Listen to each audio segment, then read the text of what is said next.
In this session, we are going to learn all the 8 prose together, what kind of questions would come there and how you have to answer those questions. Along with that, let us discuss how to write answers to get quality marks. We know for a question, we can write 3 to 4 sentences or probably 5 to 6 sentences, or there are some questions carrying 3 marks. 8 to 10 sentences each. We know right answer, but how we have to write to get quality marks, that's more important, right? So today we will discuss about that thing. So myself, Santosh, working as assistant teacher for English at Morarji Desai Residential School, Sulivale, Hoskote Taluk, Bangalore Rural District. Dear students, we are aware of the lessons and how many marks that would carry. You know, out of 80 marks, 40 marks is given to the text part and the 40 marks to the grammar, vocabulary, composition and comprehension. You know that very well. And in the text part, so prose, poetry and supplementary reading. Supplementary reading, you know, there will be 2 questions carrying 2 marks each. So 4 questions will be there. Among that, 2 questions will be options, right? Like that, in poetry section 2, we have 2 marks question. 1 2-mark question will be there. 1 extract will be there. 1 summary will be there. 1 3 marks question will be there.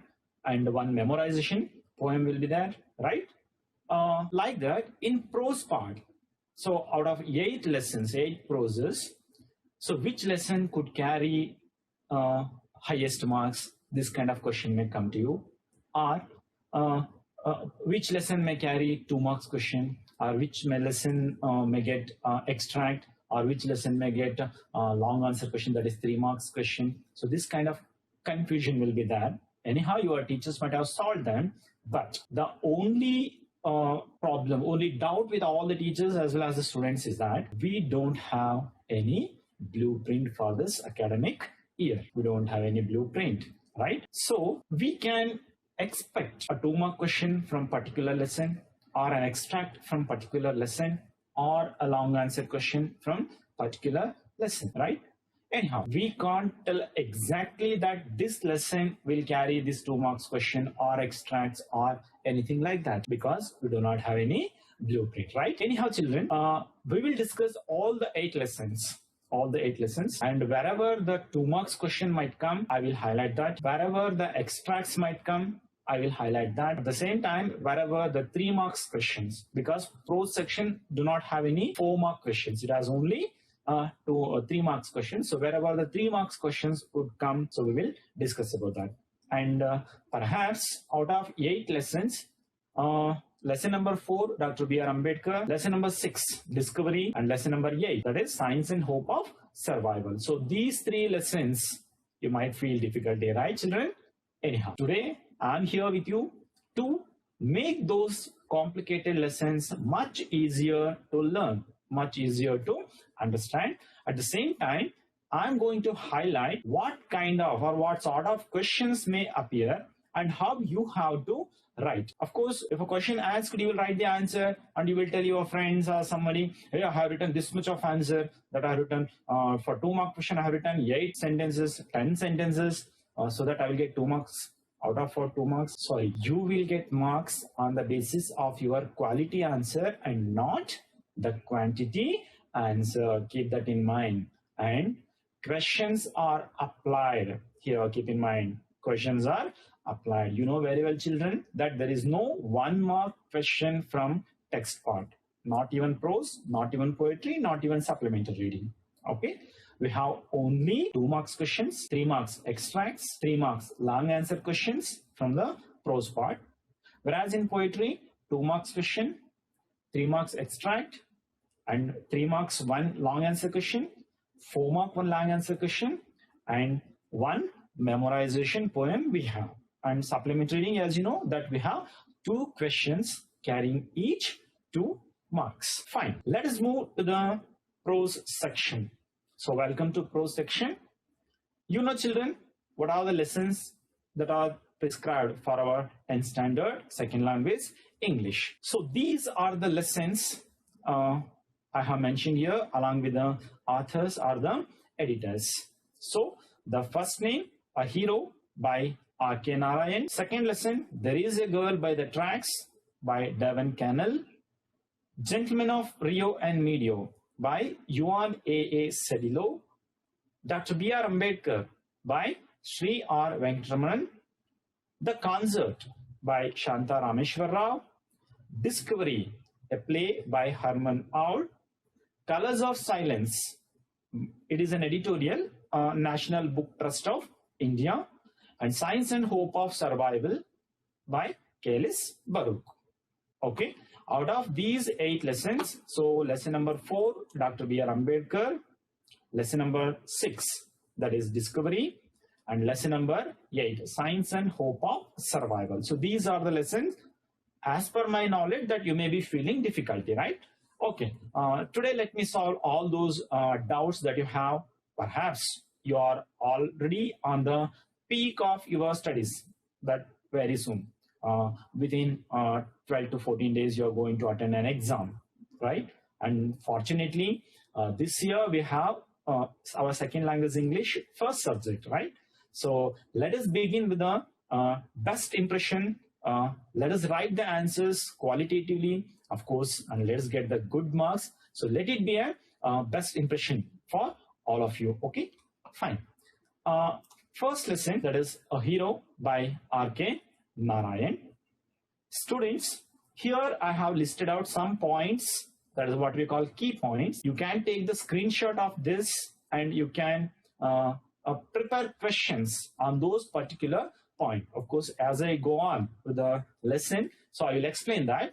And you too can make a screenshot of this. That will be very helpful for you so that you can later on go on with the topics. Okay, fine. The lessons begins with a newspaper report that, you know, father was sitting in a hall and was reading over the newspaper report. What was the report? Yes, the report was about a bravery of a village lad who, while returning home on a jungle path, came face to face with a tiger, right? This is the newspaper report. Dear students, if the question asked for 3 marks, what was the newspaper report about? So we have to add another points to this point, like the newspaper report was about the bravery of a village lad who, while returning home, came face to face with a tiger. That you know. The newspaper report also described the fight that the boy had with the tiger and who climbed up the tree, stayed there half a day until some people came on the way and killed the tiger. So this is the description of the newspaper report. If question asked for 3 marks, so you have to add this up. Okay, fine. Father asked Swami, what do you say about this? Swami said, perhaps he might be a grown-up person, a strong person, like that. But father did not agree. How can he say that he is a strong person? Newspaper report has said that he is a boy. Yes, he might be a grown-up person. That's what Swami's argument. Father said, it is not the strength or the age that matters. What matters is courage. So, Swami disputed the theory. How did he dispute it? His father said, a man might have the strength of an elephant and yet be a coward. And another man will have the strength of a straw, and if he is courageous, he can do anything. He said, strength and age are not important. Only courage is important. But Swami disputed the theory. Okay, if you are telling courage is important, fine. If I have all the courage and if a tiger attack on me, what can I do? So this is what he disputed the theory. Fine. Father used that theory, disputing theory of Swami, and mentioned, okay Swami, you are telling that if you are courageous and if an a tiger attack on you, what shall you do, right? Okay. Prove your courage by sleeping alone in the office room tonight, he said. Swami felt it was a frightful proposition. So question would ask here, what was the frightful proposition for Swami? The frightful proposition for Swami was to sleep alone in the office room to prove his courage. To prove his courage. And question would ask, why it was frightful? It was frightful for Swami because Swami always slept beside his granny in the passage, and any small change in it would keep him awakened and trembling all the night. So it was frightful. Anyhow, Swami tried to escape from the father. That's what he played, some tricks to escape from Swami, his father. What tricks did he play? So this might be a question for 3 marks. We have mentioned here many points. So what are the tricks that Swami played? So Swami mentioned about the purchasing of new bats and balls for the cricket team. And as his captain told him that they will admit even the elders to the cricket team. And as he mentioned that he will sleep from the first of the next month, he mentioned. And later on, as we go to the next part of the lesson, so we also come to know that he will sleep in the hall itself. There's also a kind of trick. And he mentioned that he will sleep upon the bench. As he mentioned that there are some scorpions, our room is dusty, and finally asked to have a light on in the hall. So these are all the things, and finally asked the father to keep the door open. So these are all the points. Nearly you will get 6 to 7 points for this question. What are the tricks that Swami played to escape from his father? In spite of these tricks, father did not agree, and he took his bed and started taking to the office room. In between, Granny's care is before father would ask him, Swami came to passage and covered the blanket, sleeping, covered the blanket. Granny asked, don't you want to hear a story?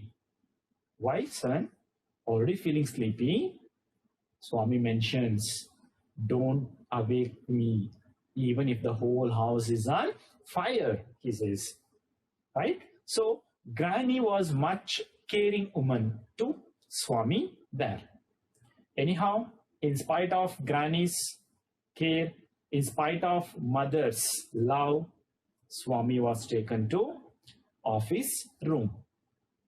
He felt that he was cut off from humanity.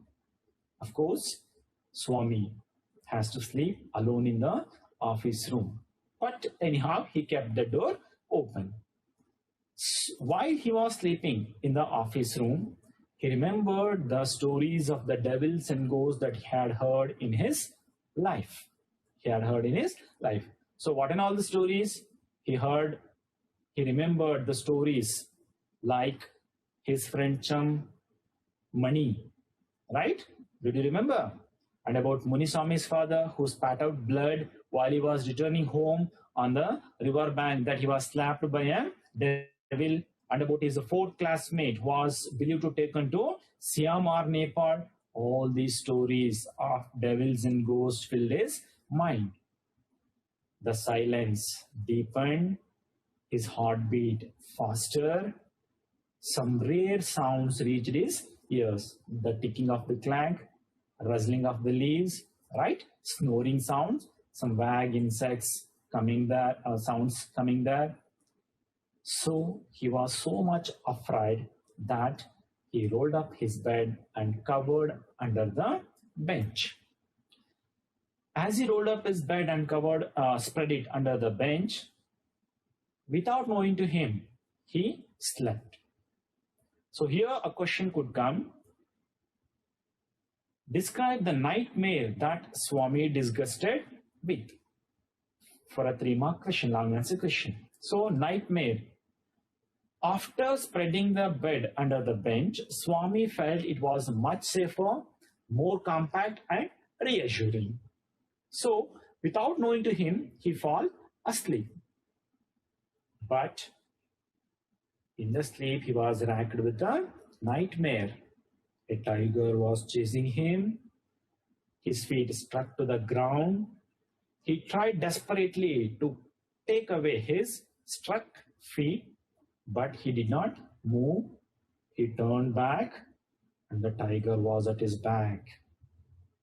The tiger was scratching the ground. Scratch, scratch, and then a loud thud. Swami tried to open his eyes, but was unable, and the nightmare continued. After some time, he opened his eyes as he felt that he is not beside his granny. He thought, and he opened his eyes and saw a creature, a moving creature in the semi-darkness. It was coming nearer and nearer, right? So Swami thought, then why should he wait? He came near the pillar of that wooden table, right? But he was unable to get courage. He thought the devil is coming near to him, and at any time it would take him away and tear him. So why should he wait? He caught hold of that tightly and used his teeth like a mortal weapon and bitten into the flesh.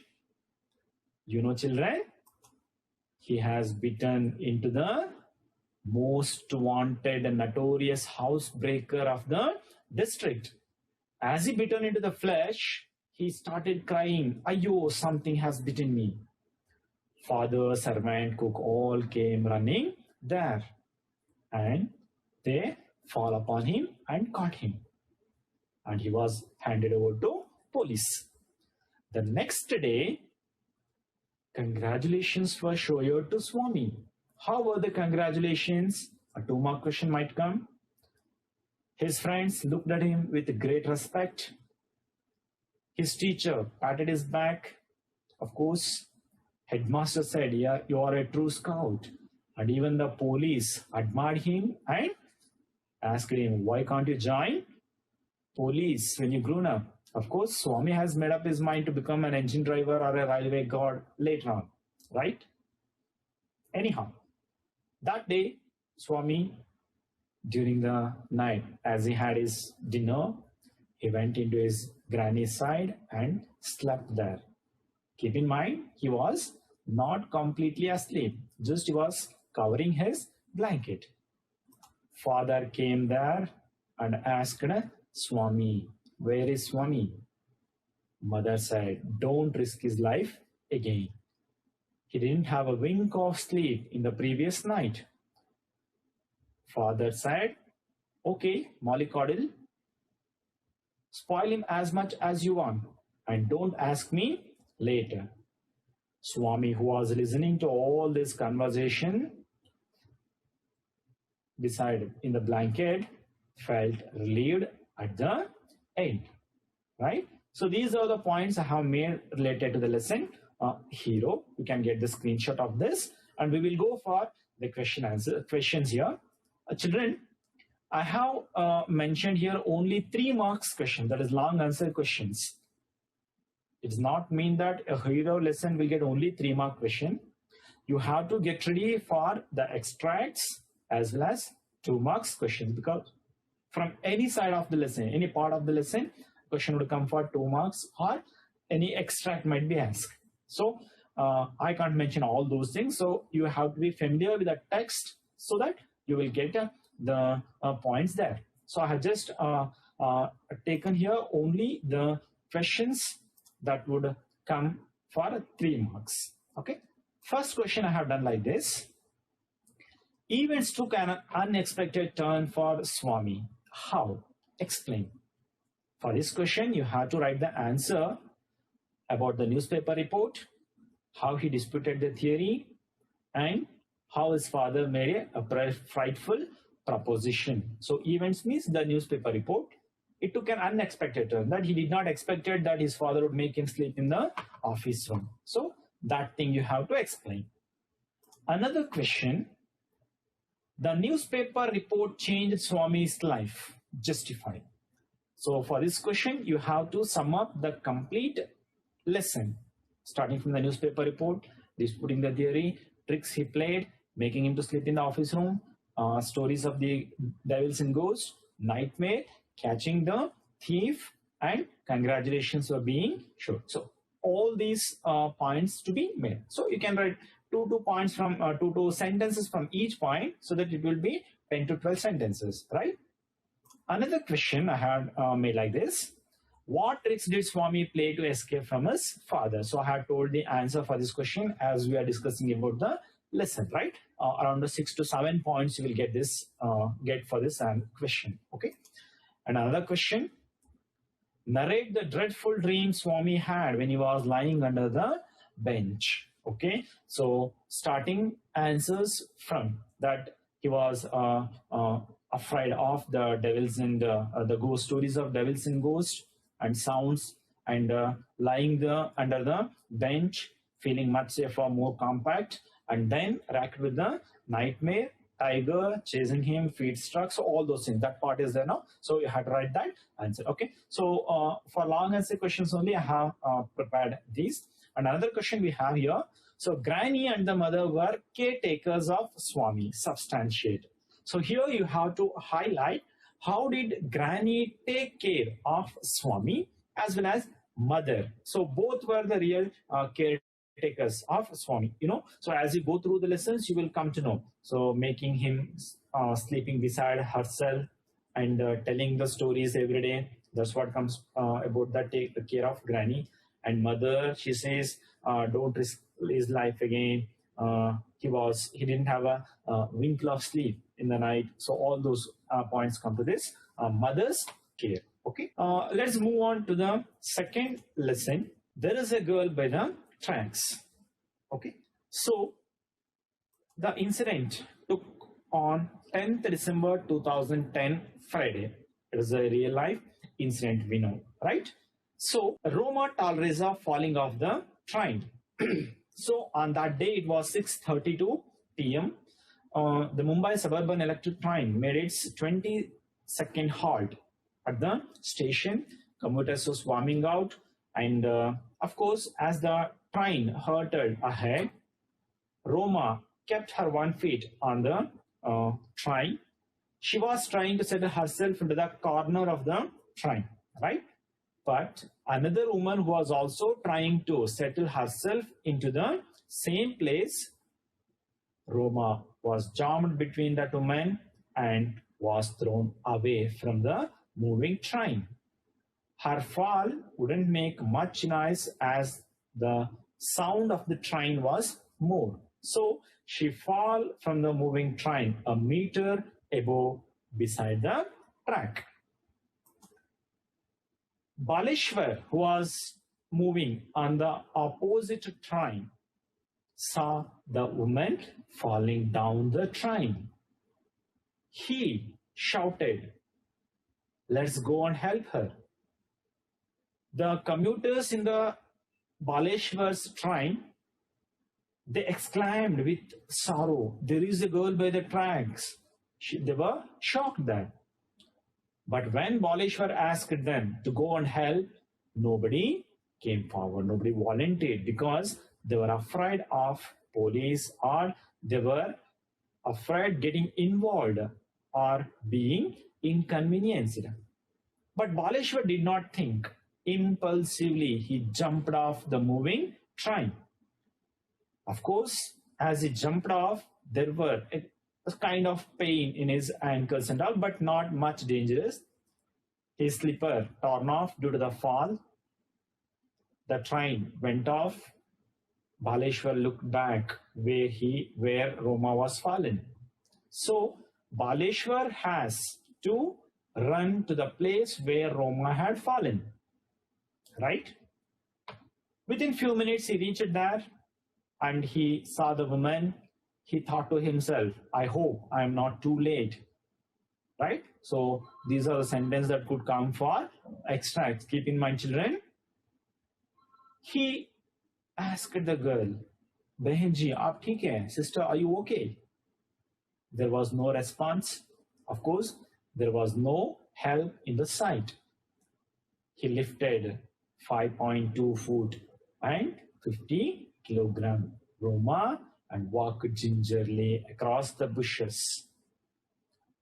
He looked for the trains on the both sides, and listening to the sound of the vehicles, he reached near a road. The next point is biodatas of Roma Talreza and Baleshwar Mishra. So this might come for 3 marks too, and if asked for 2 marks also. So give the details of Roma Talreza or Baleshwar Mishra. Fine. So Roma Talreza, a 21-year-old, became graduate from Pune. She enjoyed her job, talking to customers, making new friends. In the evening, went to cafeteria, and there she enjoyed with her friends and planned for the weekend. And while heading home, she thought of having supper with her parents and brother and to have a long phone chat with her fiancé Vijay. Whereas Baleshwar Mishra, a different story. He was a high school dropout, unemployed from Mirzapur in Uttar Pradesh.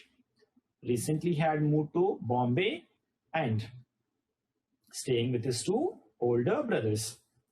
That day, he went with his friend, grabbed lunch, watched a movie, and now he was heading towards home, pondered about his future. He tried his best to search for the job, but was unable to get a job. His hunt proved fruitless. While heading home, he was pondered about his future, but now all he could think was to save the girl's life. He asked many motorists there, "My sister is injured, please help me to take her to the hospital." But nobody volunteered. Later, a middle-aged man who spoke Gujarati, a tempo truck driver, stopped and helped Baleshwar to keep Roma into the back of the truck. By the time a policeman came there, and he suggested to take the girl to Airoli. But Baleshwar refused to take as it was 10 kilometers away and he knew of a closer place. So Baleshwar and the tempo truck driver took Roma to the nearby hospital. In that nearby hospital, they were able to give only basic first aid as it lacked material as well as personnel. So Baleshwar had no more option to take the girl to another hospital. So they put Roma into the back of the truck. As the truck lurched, Roma stirred her eyes open. Immediately, Baleshwar asked her, "What's your name?" "Roma." "Whom can I call?" "My brother Dinesh," and slowly she gave the contact number. Keep in mind, children, Baleshwar was a high school dropout, but he had a good memory. He remembered the phone number and borrowed cell phone from tempo truck driver and informed Dinesh Talreza. Dinesh Talreza is working in a retail office at Ulhasnagar. He was wrapping up his day's work, right? So he said, as he got a call from an unknown number, "I am on my way." Baleshwar took Roma to Divine Multi-Speciality Hospital, where the Chief Medical Director of the Divine Multi-Speciality Hospital, that is Dr. Anil Agarwal, admitted Roma to ICU without any paperwork. He admitted looking at her severe injuries. Later on, he waited, but he remembered he couldn't thank the tempo truck driver. He came out and saw, but tempo truck driver had slipped away. Later, he waited until Roma's family members come and went off home. The next day, Baleshwar revisited the accident spot, as he came to know that some of her belongings like her handbag and cell phone were missing. He took them and came to the hospital and asked, "How are you?" "I'm quite okay." After a few days, Roma made full recovery and she expressed her gratitude. "What would have happened if Baleshwar hadn't been there?" she says. "I can never repay Baleshwar." Baleshwar says, "I am new to Mumbai, but I found that people of Mumbai are afraid of police or being trapped by the court." So question will ask, why did nobody volunteer to help Baleshwar? So they were afraid of getting involved or being inconvenienced or trapped with the police or the court. So these are the points I have listed out. You can take the screenshot of this. Let's move on to the questions. First question, how did Baleshwar save Roma's life? Explain. So it's a 3-mark question, you know. So you have to write how Roma had fallen, how Baleshwar jumped off, how he took her to a nearby hospital and then multi-speciality hospital, and so on. Next question, give the details of Roma Talreza and Baleshwar Mishra. So I have mentioned about that one. If details of any one asked, either Roma or Baleshwar, it will be a 2-mark question. If both asked, so it might be a 3-mark question. Okay. The next question you had got in your textbook too. Dalai Lama says, "Love and compassion are true religion to me, but to know this, we need not to believe in any religion." Explain the statement in reference to the lesson, "There is a girl by the tracks."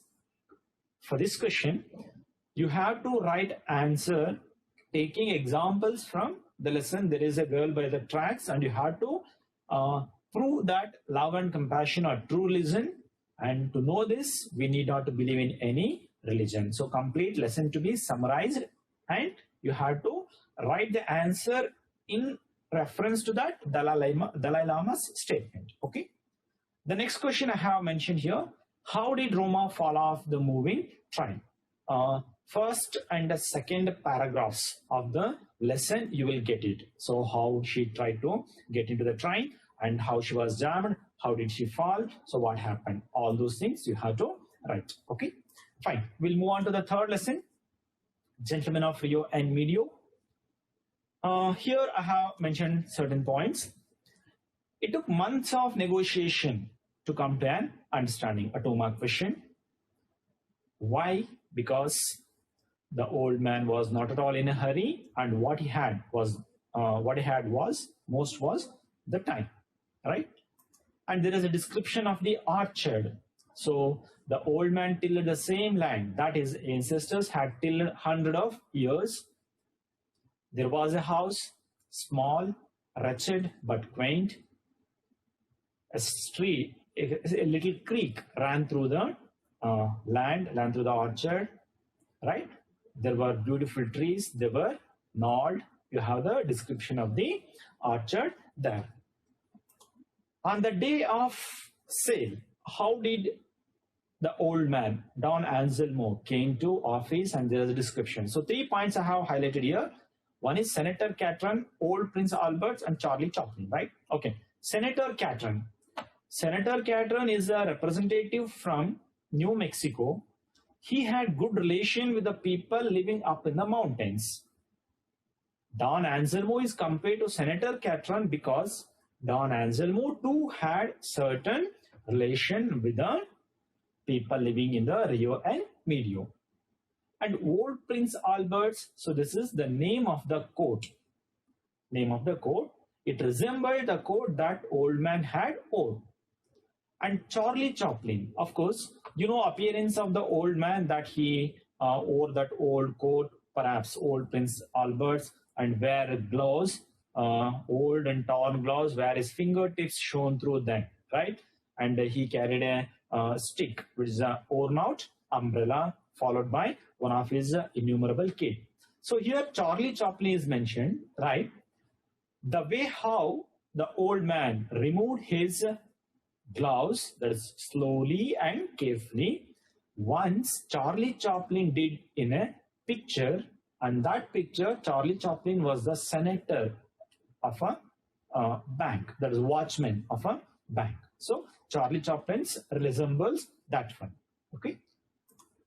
Fine. They began to talk about the weather, and he was proud about his big family, rain, crops, and all. Finally, the narrator, that is Yuan A. Lady Sedilo, brought the subject. As he mentioned, dear Don Anselmo, as you know that we have sent a surveyor and he found your land almost double. So we are ready to pay double of the amount for the extended land. He says these Americans are buena gente, right? Spanish word is buena gente. The offer of the narrator. So a 2-mark question come. What was the offer of the narrator? So you have to write that the sent engineer surveyed the land, found double of the amount, double of the land across the river. So they were ready to pay double of the amount for the extended land. Then how was the response of Don Anselmo? Don Anselmo replied that he did not like the way that he was being spoken. He says, I did not like the manner that you talk to me. I don't want to get insulted. Right? So 1,200 for the 8 acres was the fixed price, and that's it. He took the money in cash and signed the deed and went off. A few months later, the Americans moved to the house in summer, so they altered the house. So what are the alterations they have made? That they replastered the house, pruned the trees, patched the fence, right, and moved in summer. But they came back to the narrator one day about a complaint. What was the complaint? That they were disturbed by the kids. How did the kids disturb them? They came every day. They played under the trees. They took the blossoms, fruits, right? They built play fences around the trees and the plants. So that the Americans were unable to live peacefully in their new house. So second meeting to be called. Again, it took weeks of time to bring him to the meeting. Again, he repeated the same thing, what he did in the first meeting. And narrator began. Don Anselmo, as you sold the land to these Americans, that you have sold everything.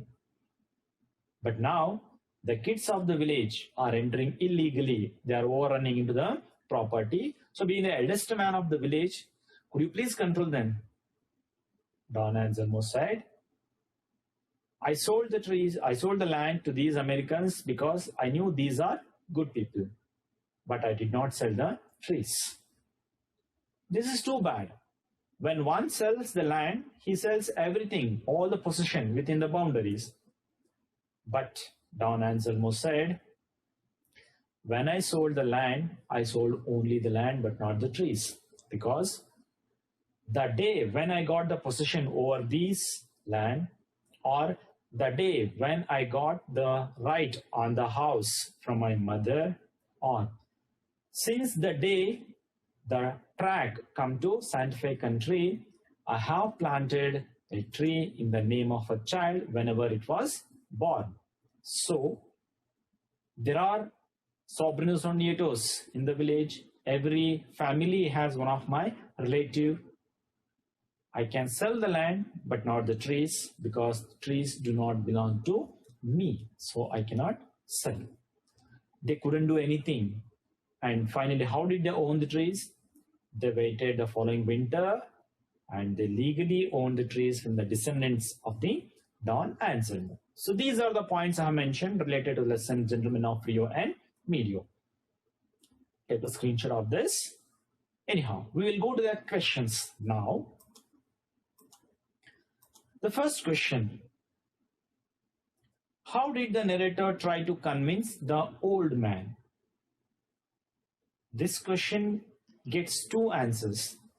One is, how did the narrator try to convince for the offer of the money?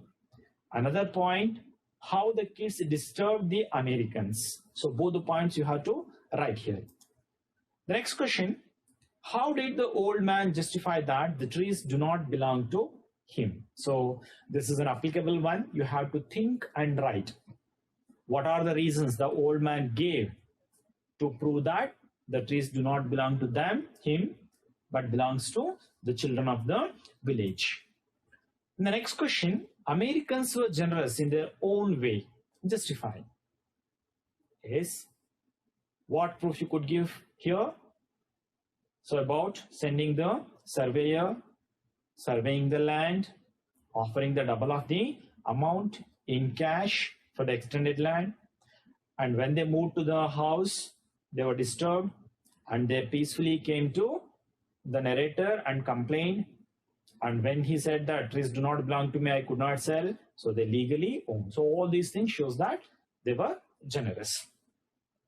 So what actions of Don Anselmo were repeated in each meeting? So you have to notice in the two meetings, Don Anselmo repeated certain things. What were those things? So one is wearing gloves, old coat, followed by one of his innumerable kid, carrying the same cane, which is a worn out skeleton of an umbrella, right? When he sit down, he wished everyone, began to speak about the rain, weather, crops, proud of his family. And once when he left the office, he again shook hand, right? And left. So these are the things that he repeated in each of his action. Let's move on to the lesson number 4, Dr. BR Ambedkar. So probably much complicated lesson for you children. Anyhow, I have listed out the points here, and points are nothing but the 2 marks questions here. Okay. First point, insatiable thirst for books. So that's what, how can you say Ambedkar was a voracious reader? You can make it points wise. So Ambedkar is a voracious reader. First point, he had an insatiable thirst for books. Second point, he curtailed his daily needs and used it for purchasing books. When he went to New York, he purchased nearly 2,000 old books. When he attended second roundtable conference in London, he believed to have purchased so many books that they had to send to India in 32 boxes. So this is the answer. The next point, influences. So there were 2 influences on Ambedkar. One is USA Constitution 14th Amendment, another one Mahatma Phule. How was 14th Amendment of USA Constitution influenced? 14th Amendment of USA Constitution gave freedom to the black Americans. Ambedkar thought the similar situation, the parallel situation of the SC and ST, scheduled caste and scheduled tribes in India. About Mahatma Phule, so he is a votary of classless society and women upliftment. About the newspapers and institutions, so 3 important newspapers, right? Mukanayak, Vaishnut Bharat and Samata. They were used as authentic voices. Whereas institutions, 2 institutions, Hitakarini Sabha and Independent Labour Party of India, they were used as vehicles of change. Affording the chairman of drafting committee. Okay, why did Indian National Congress afforded the chairmanship of the drafting committee to Ambedkar? So 3 points I have noted down here. One is Ambedkar could give the notable and permanent shape for his social vision, social philosophy. Second point, he had an undying faith in the dignity of human beings. And the third point, it was the far-sightedness and objective leadership of the Indian National Congress. So 3 points that afforded the chairmanship of drafting committee to BR Ambedkar. How did Ambedkar raise the fundamental rights in Constitution? So Ambedkar was aware of the distinctive needs of the new polity, new government. He thought about the distinctive needs of India, Indian society. At the same time, drawing the examples and experiences from other nations, he raised brick by brick, which now we get as fundamental rights in our Constitution. Of course, he was supported by many luminaries like K. Munshi, Aladi Krishnaswamy Iyer, and many more. But Ambedkar is considered as the pilot of the drafting constitution. Why is he considered the pilot of constitution? The question arises. Yes, you have 2 points there.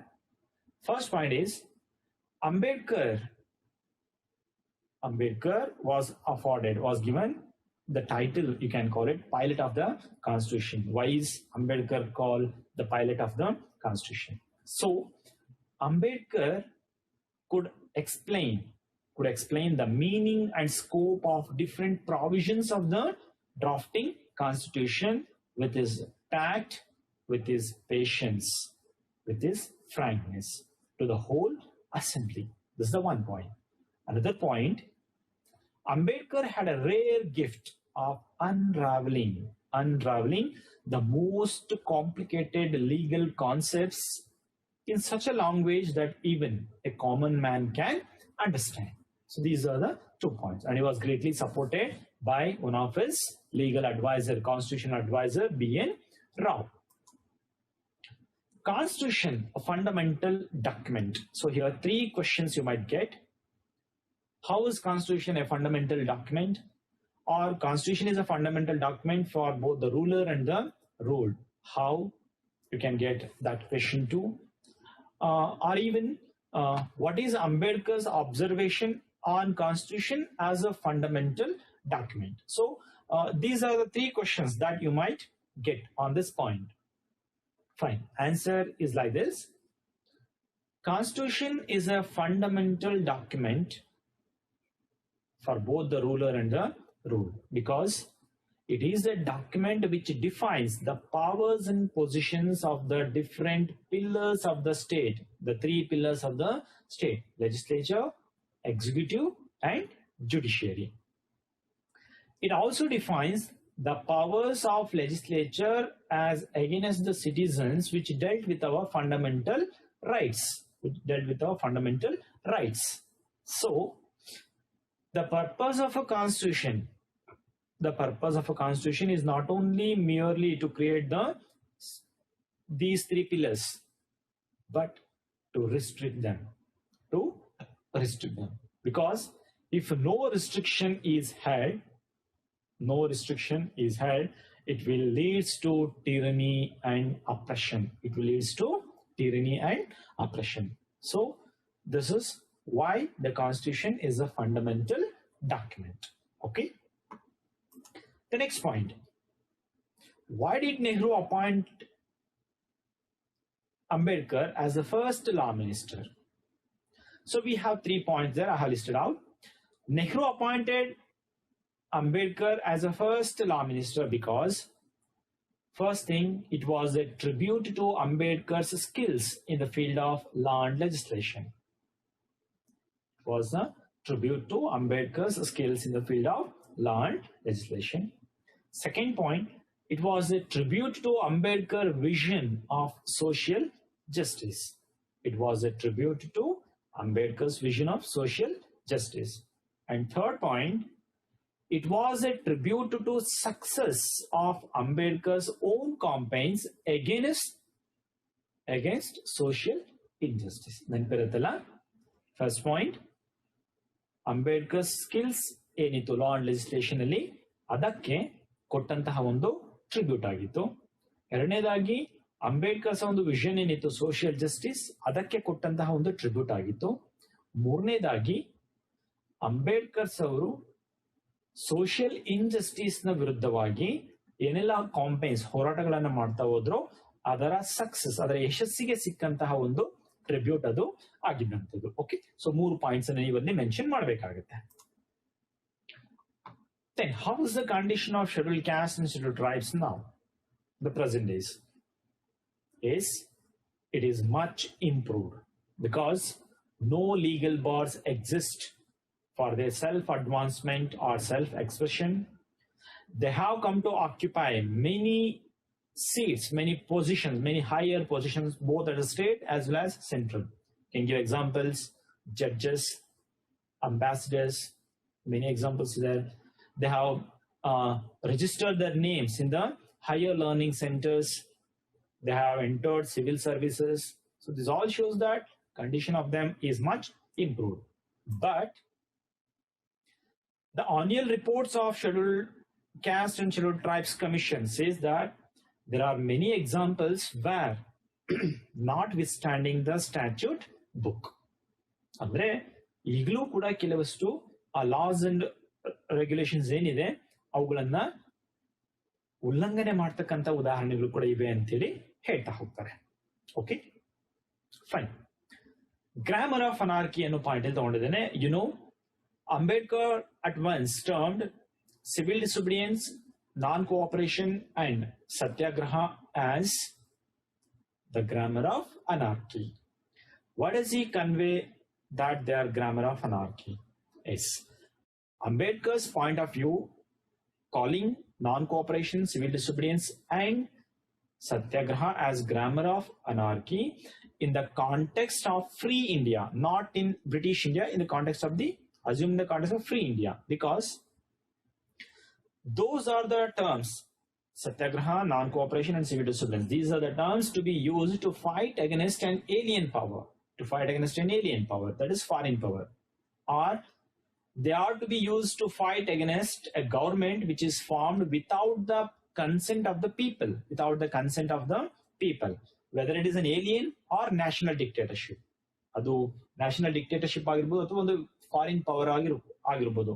ಅಂದ್ರೆ ಆ ರೀತಿಯಾಗಿರ್ತಕ್ಕಂಥ ಒಂದು permission, people consent ಇಲ್ಲದೇನೆ form ಆಗಿರ್ತಕ್ಕಂಥ ಒಂದು government ಏನಿದೆ ಆ ತರದ್ದು, ಅಂತಹವುಗಳ ವಿರುದ್ಧವಾಗಿ ಹೋರಾಡಲಿಕ್ಕೆ ನಾವು ಇವುಗಳನ್ನ ಬಳಸಬಹುದು. But not in a country like India where the democracy is formed on the basis of the free and fair elections. ನ್ಯಾಯಸಮ್ಮತವಾದ ಚುನಾವಣೆಗಳನ್ನು ನಡೆಸಿ ರಚನೆಗೊಂಡಿರ್ತಕ್ಕಂಥ ಭಾರತದಂತ ಒಂದು ಡೆಮೋಕ್ರೆಟಿಕ್ ಕಂಟ್ರಿಗಳಲ್ಲಿ ಅವು ಅಲ್ಲ. When they are used to fight against an alien power, or it may be a national dictatorship, but not in a democratic country. If such terms are used in a free India, it will lead to the loss of life and property. Okay, children? Fine. What did Buddha and Tamil poetess Avai say about the caste distinctions? What did he say about the caste distinctions? Buddha says there are only two divisions of caste. One is those who are wholesome and noble, and those who are ignoble and unwholesome. Very easy, right? Buddha ಹೇಳ್ತಾನೆ ಎರಡು ರೀತಿಯ caste distinctions ಮಾತ್ರ ಇರ್ತಕ್ಕಂಥದ್ದು. ಯಾವ್ಯಾವುದು? ಒಂದು wholesome and noble, ಎರಡನೇದು unwholesome and ignoble. Whereas Tamil poetess Avai says there are two caste distinctions. One is those people who are ready to give and are charitable, so they are superior. Those people who are ready to give and are charitable and are superior. Those who are not ready to give, they are miser, so they are inferior. ನೆನಪಿರುತ್ತಲ್ಲ, ಬುದ್ಧನ ಪ್ರಕಾರ wholesome and ignoble, unwholesome and ignoble. Avai ಪ್ರಕಾರ those who are charitable, ready to give, superior. Those who are miser, not ready to give, so inferior. Okay. Okay. How did Gandhi and Ambedkar try to repudiate the caste system from India? ಹೇಗೆ ಭಾರತದಿಂದ caste system ಅನ್ನು ಹೊರದೋಡಿಸಲಿಕ್ಕೆ ಗಾಂಧಿ ಮತ್ತು ಅಂಬೇಡ್ಕರ್ ಅವರು ಪ್ರಯತ್ನ ಪಡ್ತಾ ಹೋದ್ರು? Gandhi stressed the duties of the higher caste people to treat the lower caste people equal to them. ಅರ್ಥ ಆಗ್ತಿದೆಯಲ್ಲ? Gandhi stressed the duties of the higher caste people to treat the lower caste people equally with them. Whereas Ambedkar stressed the rights of the scheduled caste people, that is lower caste people, to live equally with the higher caste people. So Gandhi stressed the duties, whereas Ambedkar stressed the rights. Like this, they try to repudiate the caste system from India. Okay. And the final, on 6th December 1956, Ambedkar passed away. On that day, Nehru made a moving reference in Lok Sabha and mentioned Ambedkar as a symbol of revolt. A symbol of revolt. Question would ask, why did Nehru call Ambedkar a symbol of revolt? ಸ್ವಲ್ಪ complicated ಆಗಿರ್ತಕ್ಕಂಥ answer ಅಂತ ಅನ್ಸುತ್ತೆ ನಿಮಗೆ ಮಕ್ಕಳಿಗೆ. Let me simplify. Why did Nehru call Ambedkar a symbol of revolt? So answer ಈ ರೀತಿಯಾಗಿದೆ.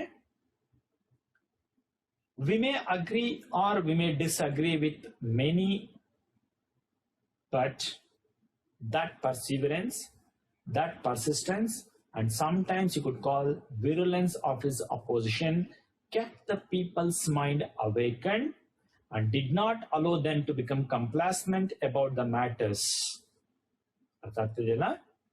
We may agree or disagree with many, but that persistence, that perseverance, and sometimes it is virulence of his opposition kept the people's mind awakened and did not allow them to become complacent about the matters. He tried to rouse up that group of people who suffered a lot in the past. He tried to rouse up that group of people who suffered a lot in the past. He is the prominent champion of the depressed and oppressed in India. He is the prominent champion of depressed and oppressed in India and took a greater role in all our activities. Took a greater role in all our activities. So he is a symbol of revolt. Okay.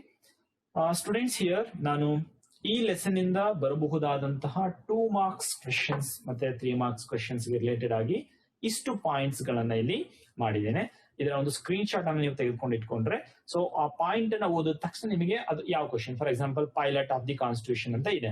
So ಯಾವ ರೀತಿಯ question ಬರ್ಬೋದು, ನಾನು ಅದಕ್ಕೆ ಏನ್ answer ನ ಬರೀಬೇಕು, grammar of anarchy ಅದಕ್ಕೆ related. So ಹೀಗೆ ಹೇಗೆ ನೀವು ಕ್ವಶನ್ಸ್ ಗಳಿಗೆ ಪ್ರಿಪೇರ್ ಆಗಬಹುದು ಅನ್ನೋದ್ರ ಬಗ್ಗೆ ಈ ರೀತಿಯ ಪಾಯಿಂಟ್ಸ್ ಗಳನ್ನ ನಾನು ಮಾಡೋದ್ರ ಮೂಲಕ ಅದಕ್ಕೆ ಎಕ್ಸ್ಪ್ಲನೇಷನ್ಸ್ ಅನ್ನ ಕೊಡ್ತಾ ಹೋಗಿದ್ದೇನೆ. ಓಕೆ, ಹಾಗಾದ್ರೆ ಇದಕ್ಕೆ ರಿಲೇಟೆಡ್ ಆಗಿ ಇಂಪಾರ್ಟೆಂಟ್ ಕ್ವಶನ್ಸ್ ಗಳನ್ನ ನಾನು ಇಲ್ಲಿ ಲಿಸ್ಟ್ ಔಟ್ ಮಾಡಿದ್ದೀನಿ. ಸೊ ಪ್ರಾಬಲಿ 2 marks ಕೂಡ ಬರಬಹುದು ಅಥವಾ 3 marks ಕೂಡ ಆ ಕ್ವೆಶನ್ಸ್ ಬರಬಹುದು. ಓಕೆ, ಮೊದಲನೇ ಪ್ರಶ್ನೆ ಹೀಗಿದೆ, why did Nehru call Ambedkar A symbol of revolt? Why did Nehru call Ambedkar A symbol of revolt? So ಈಗ ತಾನೇ ನಾನು ಹೇಳಿದೆ ಲಾಸ್ಟ್ ಪಾರ್ಟ್ ಅಲ್ಲಿ ಆನ್ಸರ್ ಅನ್ನ. ಸೊ ಏನೆಲ್ಲ ಅಂಶಗಳಲ್ಲಿ ಬರ್ತಾ ಹೋಯ್ತು ಅನ್ನೋದ್ರ ಬಗ್ಗೆ. ಮೂವಿಂಗ್ ರೆಫರೆನ್ಸ್ ಅಲ್ಲಿ ಲೋಕಸಭಾದಲ್ಲಿ ನೆಹರು ರವರು ಅವನನ್ನ ಸಿಂಬಲ್ ಆಫ್ ರಿವೋಲ್ಟ್ ಅಂತೇಳಿ ಕರಿತಾ ಹೋಗ್ತಾರೆ. Next question, constitution is a fundamental document, justify. So ಇದಕ್ಕೆ 3 questions ನಾನು ಬರ್ಬೋದು ಅಂತ ಕೂಡ ಹೇಳಿದೆ. Constitution is a fundamental document for both the ruler and the ruled, how ಅನ್ನೋ ಕ್ವೆಶನ್ ಆಗಿರ್ಬೋದು. Ambedkar's observation on constitution as a fundamental document ಅಂತೇಳಿ ಕೂಡ ಕ್ವೆಶನ್ ಅದಕ್ಕೆ ಬರ್ಬೋದು. ಓಕೆ, ಸೊ ಅದಕ್ಕೆ ಆನ್ಸರ್ ಏನ್ ಬರುತ್ತೆ ಅನ್ನೋದನ್ನ ನಾವು ನೋಡೋದಾದ್ರೆ, constitution is a fundamental document, a document which defines the powers and positions of 3 pillars of the state: legislature, executive, and judiciary. It also defines the powers of legislature as against the citizens dealt with the fundamental rights, fundamental documents you can say. The purpose of constitution is not only to establish these pillars but also to limit them. If no limitations are had, it will lead to tyranny and oppression. So adanalli ಬರಿಬೇಕಾಗುತ್ತೆ. Okay,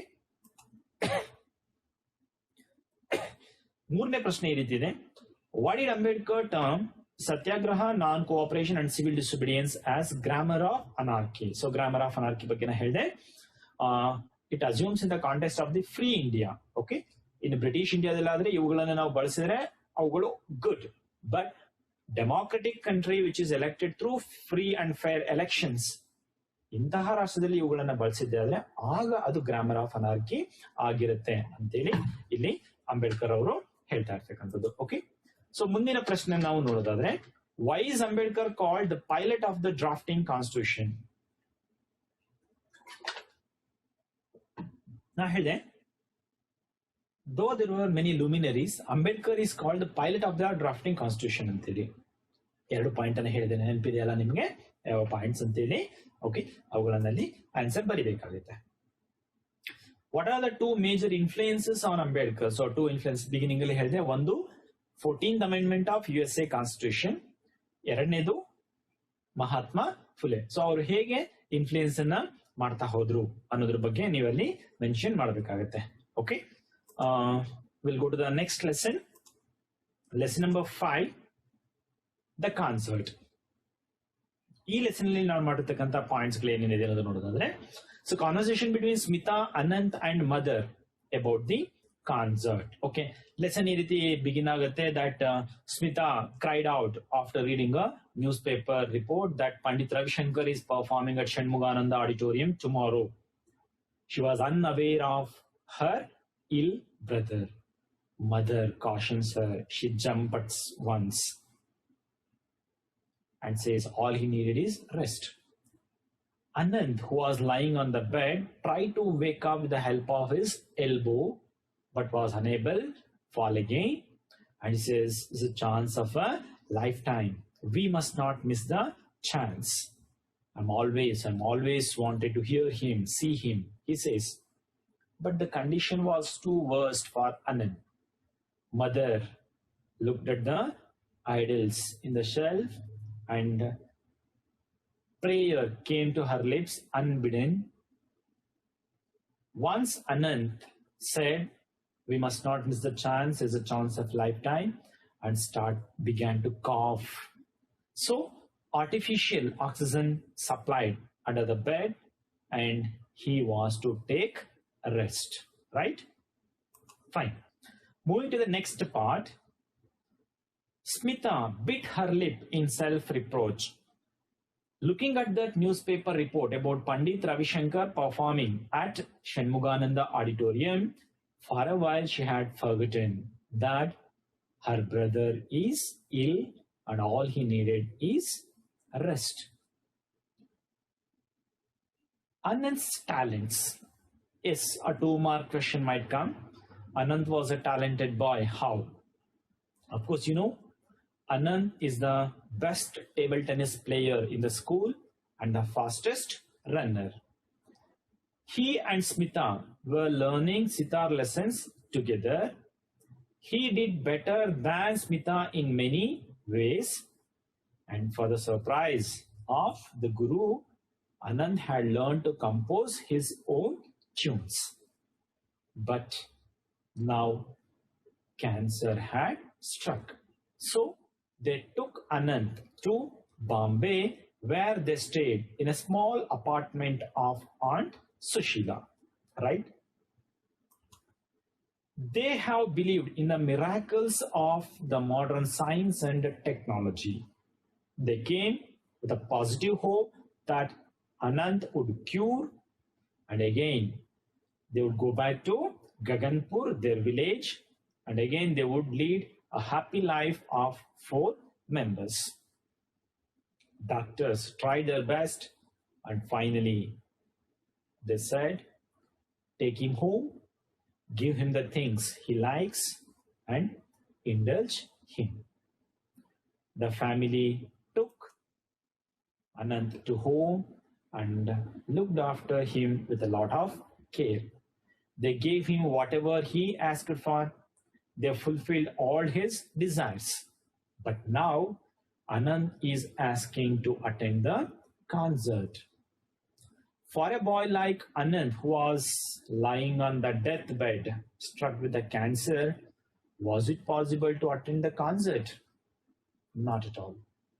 So, family members hoped for the best, but their care did not decrease. They looked after him with a lot of care. Mother said, when you are cured, you can go to concert. But now, Smita, you go with your father. How can Smita go alone? Because Smita and Anand always did the things together. Aunt Sushila suggested Smita to have a walk in the park. Many people were there in the park. Some were walking, some were jumping, some were playing, some were eating grams, some were doing some other activities. In the middle of the huge crowd, Smita felt all alone. Suddenly, an idea hit her mind. She came home and asked herself, what is there in trying it out? So she asked her mother, I will go to concert. She had an idea in her mind. Okay, your father will get you the tickets and you can go. The next evening, they got ready to go to concert. The boy, Anand, who was sleeping on the bed, looked at them and said, enjoy yourself. There was a pain in his words. How did Smita enjoy the concert? So a 3-mark question would appear here. Smita, sitting beside her father in the gallery, heard a thunderous welcome, a thundering welcome the audience gave to the great musical wizard Pandit Ravi Shankar and tabla player Ustad Allah Rakha. The first notes came in the air and she felt as if the gates of enchantment were opening. Then came the fast twinkling ones, the slow plaintive ones. She was spellbound, no doubt, she was spellbound. A question would come here. Did Smita enjoy the concert? Yes or no? Answer is yes. How could you tell she enjoyed the concert? Yes. She heard the thundering welcome of the audience for great musical wizards and maestro. She was spellbound, right? At the same time, she listened to the slow plaintive ones, fast tinkling ones, first notes. So this all shows that she was enjoying the concert. And keep in mind, at the same time, she was thinking about her brother. In every tabla beat, she heard the voice of Anand, chants of a lifetime. Right? Later, Smita, after the function, she wriggled her way through the crowd, climbed up the stage and went to the wings where Pandit Ravi Shankar, Ustad Allah Rakha and others were there. Smita went and stood in front of Pandit Ravi Shankar and tried to express her request. But the long mustached man who gave a boring speech there said, you must not bother him with such requests, as she requested Pandit Ravi Shankar to come to her house and perform for the boy, Anand. Long mustached man said, you should not disturb him like this. He is a busy person. But Pandit Ravi Shankar asked Ustad, what shall we do? Ustad Allah Rakha, moving the wad of pan, said, okay, we will perform for the boy the next morning. She came to her house and Anand asked, did you enjoy? Smita said, yes, I enjoyed, and I have also made a request for you that they are coming tomorrow to our house and performing for you. The next morning, the neighbors of the apartment were very surprised to see Pandit Ravi Shankar and Ustad Allah Rakha coming with their instruments. They went up the stairs, knocked at the door, went inside, sat on the divan and started performing for the boy. As they performed, Anand breathed for the last. The whole lesson highlights Smita's efforts and how she fulfilled the dream of her brother Anand. Okay, so take the screenshot of this that I have pointed out from this lesson. We will move on to the questions from this lesson. First question is like this. Smita and Pandit Ravi Shankar deserves the appreciation of the readers. Explain. So here you have to highlight how Smita put her efforts and how Pandit Ravi Shankar made his debut to fulfill the desire of boy Anand. So you have to sum up both of them. Okay. The next question is Smita's efforts to make dream of Anand, that is the chance of a lifetime, came true. Substantiate. Andre Anantna dream ಏನಿತ್ತು, chance of life time ಅಂತೇಳಿ ಅಂದ್ರೆ ಹೋಗಿ ಪಂಡಿತ್ ರವಿಶಂಕರ್ನ ನೋಡ್ತಕ್ಕಂಥದ್ದು, ಅವರ music ಅನ್ನ ಕೇಳ್ತಕ್ಕಂಥದ್ದು ಏನೆಲ್ಲ ಇತ್ತಲ್ಲ, ಈ ಅನಂತ್ನ dream ಏನಿತ್ತು ಇದನ್ನ ಸ್ಮಿತಾ ತನ್ನ ಎಫರ್ಟ್ ಮೂಲಕ ಅನಂತ್ ಡ್ರೀಮ್ ಅನ್ನ ನಿಜ ಮಾಡಿದ್ಲು, ನನ್ಸಾಗ್ಸಿದ್ಲು. ಹೇಗೆ ಹೇಗೆ ಸೊ ಹೋಲ್ ಲೆಸನ್ ಅನ್ನ ನೀವು ಸಮ್ ಅಪ್ ಮಾಡ್ಬೇಕಾಗತ್ತೆ. ಅಲ್ಲಿ ಹೇಗೆ ಅವನು ಸ್ಮಿತಾ ಅನಂತ್ನ ಡ್ರೀಮ್ ಅನ್ನ ಫುಲ್ಫಿಲ್ ಮಾಡ್ಲಿಕ್ಕೆ ತನ್ನ ಪ್ರಯತ್ನಗಳನ್ನ ಮಾಡ್ತಾ ಹೋದ್ನು ಅಂತೇಳಿ. ಮುಂದಿನ ಪ್ರಶ್ನೆ, how did Smita enjoy the concert, explain. So ನಾನು ನಿಮ್ಗೆ ಹೇಳಿದೆ Smita enjoy the concert or not ಅಂತ ಹೇಳುವಾಗ, sitting beside her father in the gallery, Smita heard the thundering welcome the audience gave to the maestro and wizard. She heard the first notes which came floating in the air. She felt as if the gates of enchantment were opening. She was spellbound. She heard the fast twinkling ones, the slow plaintive ones, right? But at the same time, she was thinking about the condition of her brother too. Next question is, what did Anant suffer with? How did the family looked after him? So Anant suffered with cancer, right? So he was bedridden.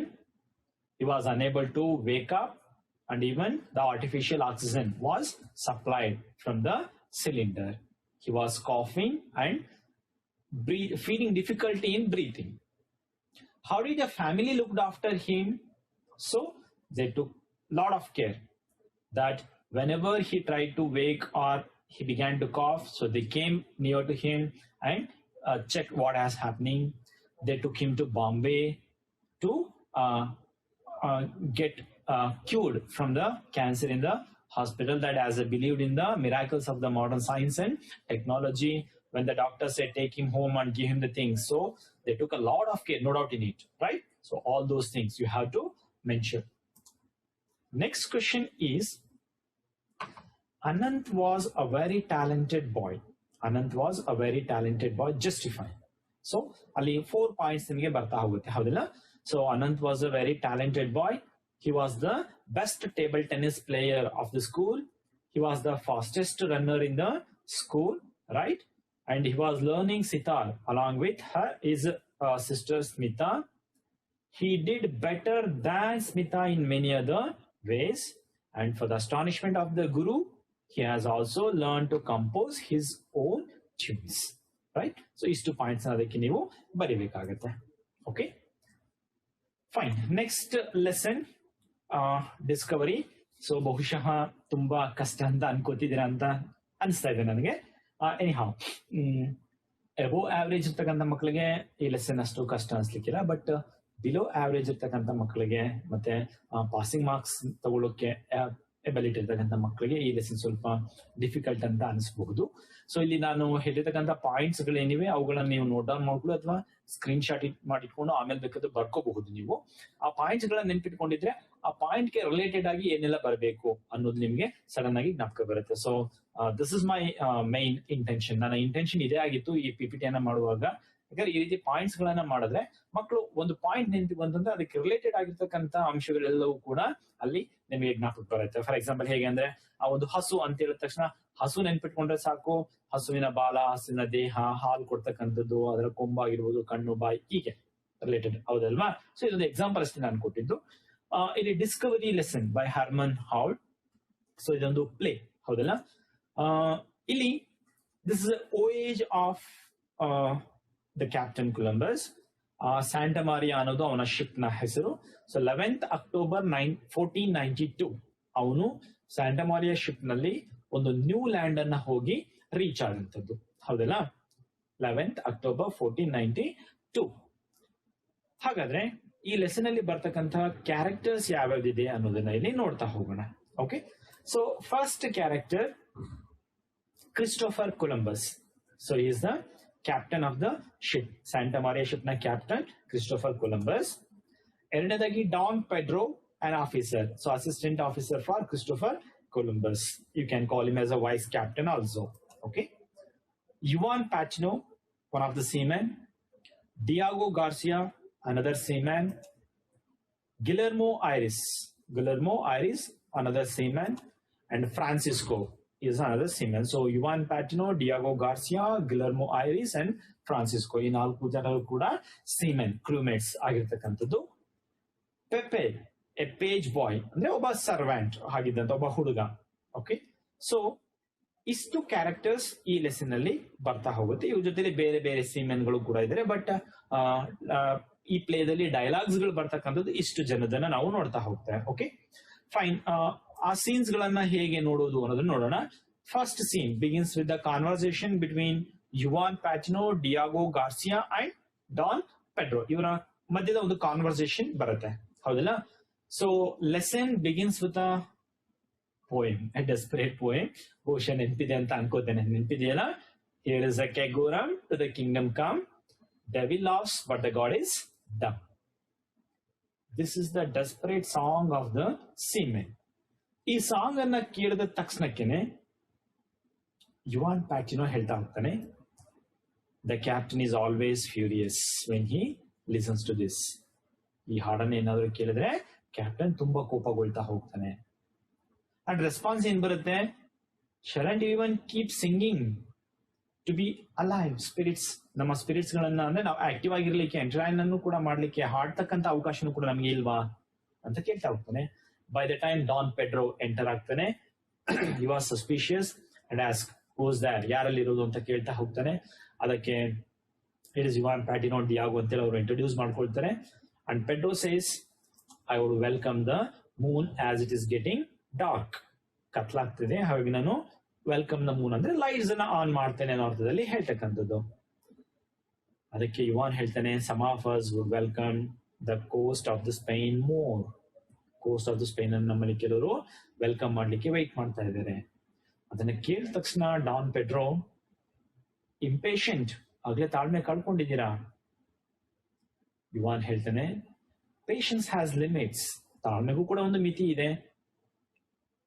Humorous, ಹಾಸ್ಯವಾಗಿ Pedro ಹೇಳ್ತಾ ಹೋಗ್ತಾನೆ, then you have reach them. ಹಾಗಾದ್ರೆ ಆ ಮಿತಿಗಳನ್ನ ಮುಟ್ಬಿಟ್ಟಿದ್ದೀರಾ?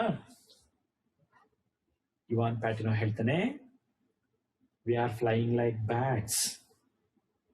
Y one man should have the lives of 50 in his hands. ಒಬ್ಬ ವ್ಯಕ್ತಿ ಕೈಲಿ 50 ಜನರನ್ನ ಯಾಕೆ ಇಟ್ಕೋಬೇಕು? In the sense that why Columbus had to control all the 50. Columbus ಹೇಳ್ದಾಗೆ ಯಾಕೆ ನಾವು ನಡ್ಕೋಬೇಕು ಕೇಳ್ತಾ ಹೋಗ್ತಾನೆ. ಅದಕ್ಕೆ ಡಾನ್ ಪೆಡ್ರೋ ಹೇಳ್ತಾನೆ, we are not entertaining any mutinous thoughts. And Juan mention, Juan Patino, yes, mutiny is an ugly word. So ಇಲ್ಲಿ ನೋಡಿ, ಈ ಲೆಸನ್ ಅಲ್ಲಿ ನಿಮ್ಗೆ ಎಕ್ಸ್ಟ್ರಾಕ್ಟ್ಸ್ ಗಳಲ್ಲಿ ಏನಾದ್ರು ಬಂದ್ರೆ ಅಥವಾ 2 marks ಕ್ವೆಶನ್ಸ್ ಅಲ್ಲಿ ಏನಾದ್ರು ಬಂದ್ರೆ ಕೆಲವಷ್ಟು ಸೆಂಟೆನ್ಸ್ ಗಳಿವೆ, ಅವುಗಳನ್ನ what you mean by this line ಅಂತ ಕೇಳ್ಬೋದು, what you mean in the context ಅಂತ ಕೇಳ್ಬೋದು. For example, mutiny is an ugly word, explain this statement ಅಂತ ಕೇಳ್ಬೋದು. ಇದೇ ಸೆಂಟೆನ್ಸ್ ನ ಎಕ್ಸ್ಟ್ರಾಕ್ಟ್ ಕೊಟ್ಟು what you mean by this line ಅಂತ ಕೇಳ್ಬೋದು. Of course mutiny means being rebellious, ಹೌದಲ್ವಾ? ದಂಗೆ ಹೇಳ್ತಕ್ಕಂಥದ್ದು. So mutiny is a rebellious ಅಂದ್ರೆ ದಂಗೆ ಹೇಳ್ತಕ್ಕಂಥದ್ದು ಒಂದು ಕೆಟ್ಟದಾಗಿರ್ತಕ್ಕಂಥ ಶಬ್ದ, ಕೆಟ್ಟದಾಗಿಂತ ಕೆಲಸ ಅನ್ನೋ ರೀತಿಯ ಅಗ್ಲಿಯರ್ ಡೀಡ್ ಅಂತೇಳಿ, ಹೌದಲ್ವಾ? So mutiny breaks the unity of any group. ಒಂದು ಗುಂಪಿನ ಯೂನಿಟಿ ಏನಾದ್ರು ಬ್ರೇಕ್ ಮಾಡೋದ್ರಿಂದ ಅದನ್ನ ಅಗ್ಲಿಯರ್ ವರ್ಡ್, ಅಗ್ಲಿಯರ್ ಡೀಡ್ ಅಂತೇಳಿ ಕರಿತೇನೆ. ಅಫ್ಕೋರ್ಸ್ ಅದಕ್ಕೆ ಆಡ್ ಮಾಡ್ತಾ ಹೋಗ್ತೇನೆ, mutiny is not only uglier word but is an uglier deed also ಅಂತೇಳಿ ಕೂಡ ಕೇಳ್ತಾ ಹೋಗ್ತಾರೆ, ರೈಟ್? ಸೊ ಅದೇ ಟೈಮಿಗೆ ಕೊಲಂಬಸ್ ಎಂಟ್ರಿ ಆಗ್ತಾ ಹೋಗ್ತಾನೆ. ಸೊ ಡಿಯಾಗೋ ಅಲ್ಲಿಂದ ಹೊರಟು ಹೋಗ್ತಾನೆ. ಕೊಲಂಬಸ್ ನ ಅಪಿಯರೆನ್ಸ್ ಬಗ್ಗೆ ಇಲ್ಲೊಂದು ಕ್ವೆಶನ್ ನಿಮಗೆ ಬರ್ಬೋದು 2 marks ಅಥವಾ 3 marks ಅಲ್ಲಿ. So Columbus is a tall, strong, well built man, aged about 46 years. So is hair prematurely white, complexion on face ಹೇಗಿತ್ತು? Ruddy, right? ರೆಡ್ಡಿ ಅಂದ್ರೆ ಪಿಂಕಿಶ್ ಆಗಿ ಇದ್ದಂಥದ್ದು. He was a man of quick temper. He was a man of quick temper and he could control it only with an effort. ಕೇವಲ ಪ್ರಯತ್ನ ಪಟ್ಟು ಮಾತ್ರ ಅದನ್ನ ಅವನು control ಮಾಡ್ಲಿಕ್ಕೆ ಸಾಧ್ಯ ಆಗ್ತಾ ಇದ್ದಂಥದ್ದು, ಹೌದಲ್ವಾ? ಅಷ್ಟು ಕೋಪ ಅವನಿಗೆ ಬರ್ತಾ ಇದ್ದಂಥದ್ದು. And is always suspicious. Next part ಅಲ್ಲಿ ಕೊಲಂಬಸ್, ಡಿಯಾಗೋ ಅಂಡ್ ಇವ್ರ ಮಧ್ಯದಲ್ಲಿ ಒಂದು ಡಿಸ್ಕಷನ್ ಆಗೋದನ್ನ ಅಲ್ಲಿ ನೋಡ್ತಾ ಹೋಗ್ತೇವೆ. ಕೊಲಂಬಸ್ ಡಿಯಾಗೋಗೆ ಹೇಳ್ತಾ ಹೋಗ್ತಾನೆ, ದಿಸ್ ಇಸ್ ಕ್ವಾರ್ಟರ್ ಡೆಕ್ ಅಂತ ಹೇಳಿ. 4mast ಅಲ್ಲಿ ಕ್ಯಾಂಡಲ್ ಏನಿದೆ that is guttering, you go there ಅಂತ. ಅವನು ಆನ್ ದಿ ವೇ ಹೋಗ್ತಾ ಇರುವಾಗ ಅವನನ್ನ ಮತ್ತೆ ಕರೆದು, a good sailor knows his place. So underline ಮಾಡ್ಕೋಬಹುದು ನೀವು, ಎಕ್ಸ್ಟ್ರಾಕ್ಟ್ಸ್ ಗೆ ಬರ್ತಕ್ಕಂಥ ಕ್ವೆಶನ್ಸ್ ಗಳು ನಿಮ್ಮ ಟೀಚರ್ಸ್ ಹೇಳಿರ್ತಾರೆ ಆಗ್ಲೇ ಇದ್ರ ಬಗ್ಗೆ. A good sailor knows his place. So scarcely concealing his call, Diego moves away from the place. At the time Pedro Alberta Hoktane, Columbus says they drink too much. Bid them stop. ಹೊರಗೋಗಿ ತುಂಬಾ ಕುಡಿದಿದ್ದಾರೆ ಅನ್ಸುತ್ತೆ. Pedro acts as a mediator between Columbus and other seamen. ಏನ್ ಹೇಳ್ತಾನೆ ಇಲ್ಲಿ Pedro? They are simple men. They want the relaxation. ಅಂತ ಹೇಳಿ ಅನ್ವಾಲಂಟಿಯರ್ ಆಗಿ ಅವನ ಬಾಯಿಂದ ಕೆಲವು ಶಬ್ದಗಳು ಬರ್ತಾ ಹೋಗುತ್ತೆ. ಏನು, we do not have the vision like you ಅಂತೇಳಿ ಹೇಳ್ಬಿಡ್ತಾನೆ. Columbus gets angry and says, "It's my will. That's enough." He says, ಎಷ್ಟು ಕೋಪದಲ್ಲಿ ಹೇಳ್ತಾ ಹೋಗ್ತಾನೆ, "It's my will. ನಾನು ಅನ್ಕೊಂಡಿದ್ದೀನಿ ಅಷ್ಟು ಸಾಕಲ್ಲ." Pedro was ashamed and says, "Okay, I am answered." ಅಂತ ಹೇಳಿದಾಗ ಕೊಲಂಬಸ್ ಸಿಚುಯೇಷನ್ ಮತ್ತೆ ಕಾಮ್ ಮಾಡ್ಲಿಕ್ಕೆ ಪ್ರಯತ್ನ ಪಡ್ತಾ ಹೋಗ್ತಾನೆ. ಏನ್ ಹೇಳ್ತಾನೆ, "Friend, answer Don Pedro, my unbridled tongue is my worst enemy." Uncontrolled tongue, ನನ್ನ ನಾಲ್ಗೆಗೆ ಕಂಟ್ರೋಲ್ ಅನ್ನೋದಿಲ್ಲ. ಹೇಗಂದ್ರೆ ಹಾಗೆ ಹೇಳ್ಬಿಡ್ತೇನೆ. See how Columbus try to make the situation calmer, ಹೌದಲ್ವಾ? My unbridled tongue is my worst enemy. He says, "It is my will because it is God's will." ನಾನು ಅನ್ಕೊಂಡಿರೋದು ಯಾಕೆಂದ್ರೆ ಅದನ್ನೇ ದೇವರು ಅನ್ಕೊಂಡಿರೋದು. ಹಾಗಾಗಿ ಇದನ್ನ ನಾನು ಅಂದ್ರೆ ನ್ಯೂ ಲ್ಯಾಂಡ್ ಅನ್ನ ತನ್ನ ಓಯೇಜನ ಏನೋ ಮುಂದುವರಿಸ್ತೇನೆ, ಅದನ್ನ ದೇವರ ವಿಲ್, ಗಾಡ್ಸ್ ವಿಲ್ ಪ್ರಕಾರವಾಗಿ ನಾನು ನಡೆಸ್ಕೊಂಡು ಹೋಗ್ತಾ ಇರೋದು, not according to my will. Anyhow order ಮಾಡ್ತೇನೆ, go and bid them stop, ಅವ್ರಿಗೆ ನಿಲ್ಸಿ ಕೇಳು ಅಂತೇಳಿ ಪೆಟ್ರೋಲ್ ಇಂದ ಹೊರಟೋಗ್ತಾನೆ. ವಾಸ್ಟ್ ಓಷನ್ ಕಡೆಗೆ ನೋಡ್ತಾ ತನಗ್ ತಾನೇ ಮಾತಾಡ್ಕೊಳ್ತಾನೆ. Mystery. Would God implant the desire to solve mystery and didn't provide any solution. ಮಿಸ್ಟರಿನ ಸಾಲ್ವ್ ಮಾಡ್ತಕ್ಕಂಥ ಆಸೆಯನ್ನ ಹುಟ್ಟಾಕ್ತಾನೆ, ಆದ್ರೆ ಯಾವುದೇ ರೀತಿಯ ಸೊಲ್ಯೂಷನ್ ಅನ್ನ ಅದಕ್ಕೆ ಕೊಡೋದಿಲ್ಲ ಅಂತ ಹೇಳಿ ಅಲ್ಲಿ ಹೇಳ್ತಾ ಹೋಗ್ತಾನೆ. ಓಕೆ, ನೆಕ್ಸ್ಟ್ ಪಾಯಿಂಟ್ ಅಲ್ಲಿ ಪೆಪೆಸ್ ಲಾಯಲ್ಟಿ. ಅಫ್ಕೋರ್ಸ್ ಪೆಪೆ ಮತ್ತೆ ಕೊಲಂಬಸ್ ಮಧ್ಯದಲ್ಲಿ ಕಾನ್ವರ್ಸೇಷನ್ ಆಗೋದು ನೋಡ್ತೇವೆ. ಆ ಸೀನ್ ಅಲ್ಲಿ ಪೆಪೆ ಎಂಟ್ರಿ ಆಗ್ತಾ ಹೋಗ್ತಾನೆ. ಯಾರು ಅಂತ ಕೇಳಿದಾಗ it is myself servant page boy Pepe ಅಂತ ಹೇಳ್ತಾನೆ. ಸೊ ಈ ಪಾರ್ಟ್ ಅಲ್ಲಿ ಹೈಲೈಟ್ ಆಗ್ತಕ್ಕಂಥದ್ದು ಯಾವುದು ಅಂತ ಹೇಳಿದ್ರೆ ಲಾಯಲ್ಟಿ ಆಫ್ ಪೆಪೆ. ಸೊ ಇದು 3 ಮಾರ್ಕ್ಸ್ ಕ್ವೆಶನ್ ಕೂಡ ಬರಬಹುದು, 2 ಮಾರ್ಕ್ಸ್ ಕ್ವೆಶನ್ ಕೂಡ ಬರಬಹುದು. ಓಕೆ, ಸೊ ಲಿಸ್ಟ್ ಔಟ್ ಮಾಡಿದ್ರೆ ಪೆಪೆಸ್ ಲಾಯಲ್ಟಿ ಬಗ್ಗೆ, ಒಂದು, Pepe prefers the company of Columbus than crew, other crewmates. ಎರಡನೇದು, Pepe hates the seamen. ಮೂರನೇದು, Pepe did not like to speak to seamen. Fourth one, everybody doubts except Pepe, he says, except me, Columbus, he says, right? Next, he warns that when the seamen are drunken, they are desperate, he warns. And in our point, next part ಅಲ್ಲಿ ಬರುತ್ತೆ, ಅದನ್ನ ಹೀಗೆ ಹೇಳುತ್ತೆ ನನ್ನ loyalty ಬಗ್ಗೆ. When all the seamen rushed like infuriated animals, so it was Pepe who went and held his arms across and says, "You have to kill me first." ಅಂತೇಳಿ ಹೇಳ್ತಾ ಹೋಗ್ತಾನೆ, ಹೌದಲ್ವಾ? ಸೊ ಅದು ಕೂಡ ಪೆಪೆಸ್ ಲಾಯಲ್ಟಿ ಬಗ್ಗೆನೆ ನಮ್ಗೆ ಹೇಳ್ತಾ ಹೋಗುತ್ತೆ. ಓಕೆ, ಸೊ ಆ ಪಾರ್ಟ್ ಅಲ್ಲಿ ಬರ್ತಕ್ಕಂಥದ್ದು ಅಷ್ಟು. ನೆಕ್ಸ್ಟ್ ಪಾರ್ಟ್ಗೆ ಹೋದಾಗ ಅಲ್ಲಿ ಕೊಲಂಬಸ್, ಪೆಡ್ರೋ, ಪೆಪೆ ಮತ್ತೆ ಫ್ರಾನ್ಸಿಸ್ಕೋ ಮಧ್ಯದಲ್ಲಿ ಒಂದು ಕಾನ್ವರ್ಸೇಷನ್ ಆಗ್ತಕ್ಕಂಥದ್ದು ಬರ್ತಾ ಹೋಗುತ್ತೆ. ಏನ್ ಕಾನ್ವರ್ಸೇಷನ್ ಆಗುತ್ತೆ ಅನ್ನೋದನ್ನ ನಾವು ನೋಡಿದ್ರೆ, Columbus orders to Pedro, bid them stop. The deepening of the discontent is ominous ಅಂತೇಳಿ ಹೇಳ್ತಾ ಹೋಗ್ತಾನೆ. ಅವರ ಅತೃಪ್ತಿ ಏನಿದೆ ಅದು ಆಮಿನಸ್, ತುಂಬಾ ಕೆಟ್ಟದಾಗ್ತಾ ಇದೆ, ಅವ್ರನ್ನ ನಿಲ್ಲಿಸ್ಲಿಕ್ಕೆ ಹೇಳುವ ಸಾಂಗ್ ಬಂದಾಗ ಅಂತ ಹೇಳಿದಾಗ, suddenly a person moves on the deck. ಒಬ್ಬ ಡೆಕ್ ಅಲ್ಲಿ ಯಾರೋ ಹೋಗೋದನ್ನ, ಕ್ರಾಲಿಂಗ್, ತೆಳ್ಕೊಂಡು ಹೋಗ್ತಾ ಇರೋದನ್ನ ನೋಡ್ತಾನೆ, right? And Columbus says, "what snaking mischief maker is crawling about, show yourself, ಯಾರು ನೀನು, ತೋರ್ಸ್ಕೋ, ಮಿಸ್ಚಿಫ್, ಟ್ರಬಲ್ ಮೇಕರ್ ಯಾರು ನೀನು ಹೋಗ್ತಾ ಇರೋದು" ಅಂದಾಗ Pepe immediately comes and says, they shall not be punished ಅಂತೇಳಿ ಹೇಳ್ತಾನೆ. So Columbus gets a doubt that the seamen had made a plan and Pepe know about that. He calls Pepe and asks, "What were the words, boy? What were the words?" Then Pepe quote the words, "Santa Maria will be the lighter for his carcass." Santa Maria will be the lighter for his carcass. Actually ಈ words ಅನ್ನ ಹೇಳ್ತಕ್ಕಂಥದ್ದು ಗಿಲರ್ಮೋ iris ಹೇಳಿರ್ತಾನೆ ಮುಂಚೆ discuss ಮಾಡುವಾಗ. ಇಲ್ಲಿ ಪೆಪೆ just quote ಮಾಡ್ತಾ ಹೋಗ್ತಾನೆ. Okay, so ಈ statement Santa Maria will be the lighter for his carcass ಅಂತ ಕೊಟ್ಟು, ಹೂ ಸೆಡ್ ದಿಸ್ ಅಂತ ಕೊಟ್ರೆ answer is Guillermo Ires. Who quoted this ಅಂತ ಕೊಟ್ರೆ it is ಪೆಪೆ.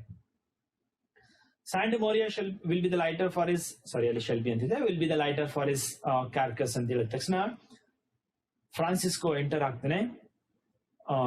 Sorry sir, I know how high feelings had run, ಎಷ್ಟು hurt ಆಗಿದೆ ನನಗೆ ಗೊತ್ತಾಗ್ತೇನೆ ಅಂತೇಳಿ ಅವನು ಕೇಳ್ತಾ ಹೋಗ್ತಾನೆ. Columbus send Guillermo Ires to me.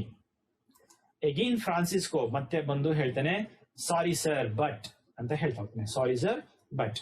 Columbus says discipline knows no buts. Underline ಮಾಡ್ಕೋಬಹುದು ನೀವು ಎಕ್ಸ್ಟ್ರಾಕ್ಟ್ಸ್ ಗೆ. Discipline knows no buts. ಶಿಸ್ತನ್ನ ನಾನು ತರಲಿಕ್ಕೆ ಪ್ರಯತ್ನ ಪಡ್ತೇನೆ ಅಂದ್ರೆ ಯಾವ ರೀಸನ್ಸ್ ಅನ್ನು ಕೂಡ ನಾನು ಕೇಳೋದಿಲ್ಲ ಅನ್ನೋ ಅರ್ಥದಲ್ಲಿ ಅಲ್ಲಿ ಹೇಳ್ತಾ ಹೋಗ್ತಾನೆ. Okay, so when Columbus said discipline knows no buds,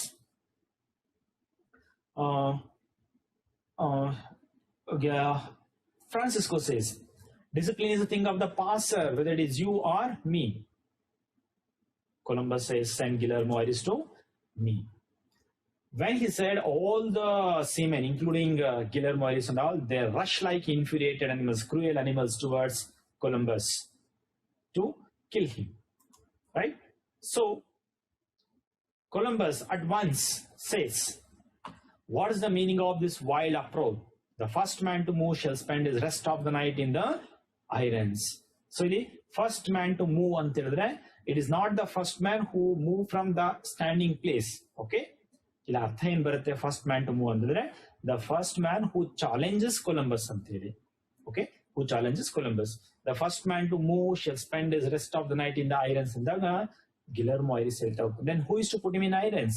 We are 30-1.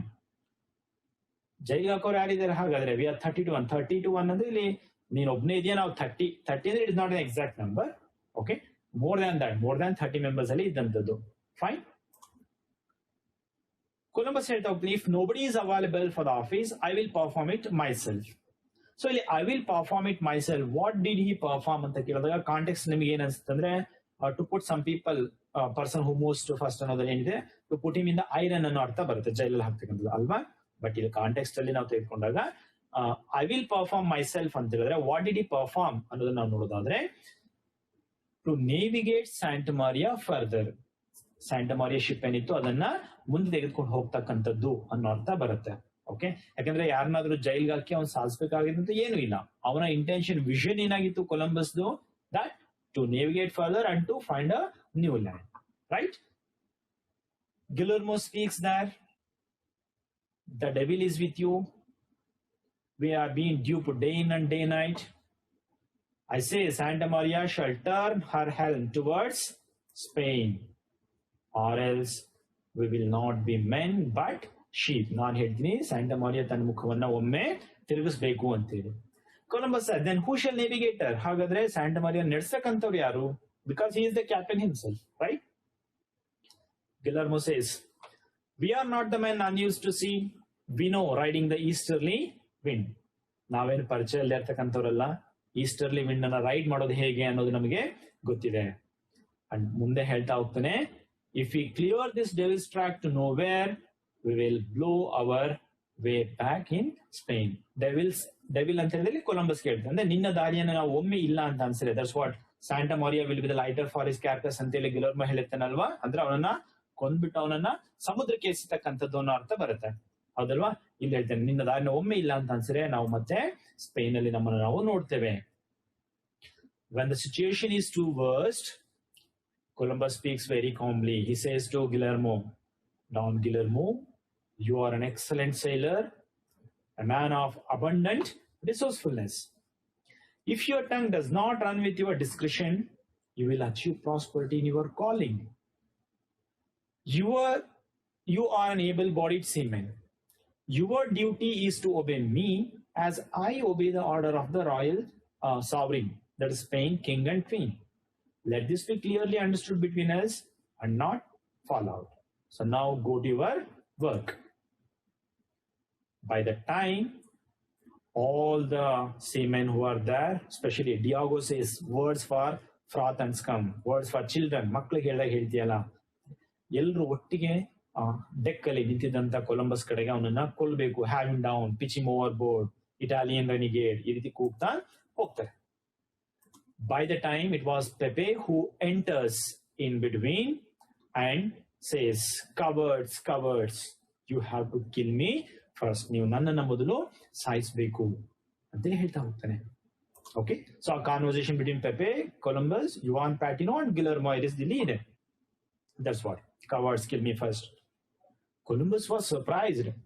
What? Does the child stand between me and death? He asked. That child refers to Pepe. Okay. And then Columbus says why he has begun his voyage. So this is an important question, probably 3 marks ನಿಮಗೆ ಬರಬಹುದು, even 2 marks question ಕೂಡ ಕೇಳಬಹುದು. Apart from discovering the new land, Columbus has discovered something. What was it? Okay, Columbus says it is a voyage of discovery. I have set out this voyage to discover new land, a radiant land beyond the unknown seas, finding new wealth for the sovereign king and queen of the Spain, and also for the new souls to sacrifice of our savior to redeem.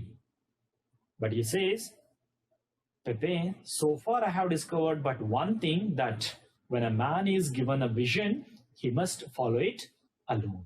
ಒಬ್ಬ ವ್ಯಕ್ತಿಗೆ ಒಂದು vision ಅನ್ನ ಕೊಟ್ಟಾಗ ಒಬ್ಬರೇ ಅದನ್ನ follow ಮಾಡಬೇಕು. ಯಾಕೆ?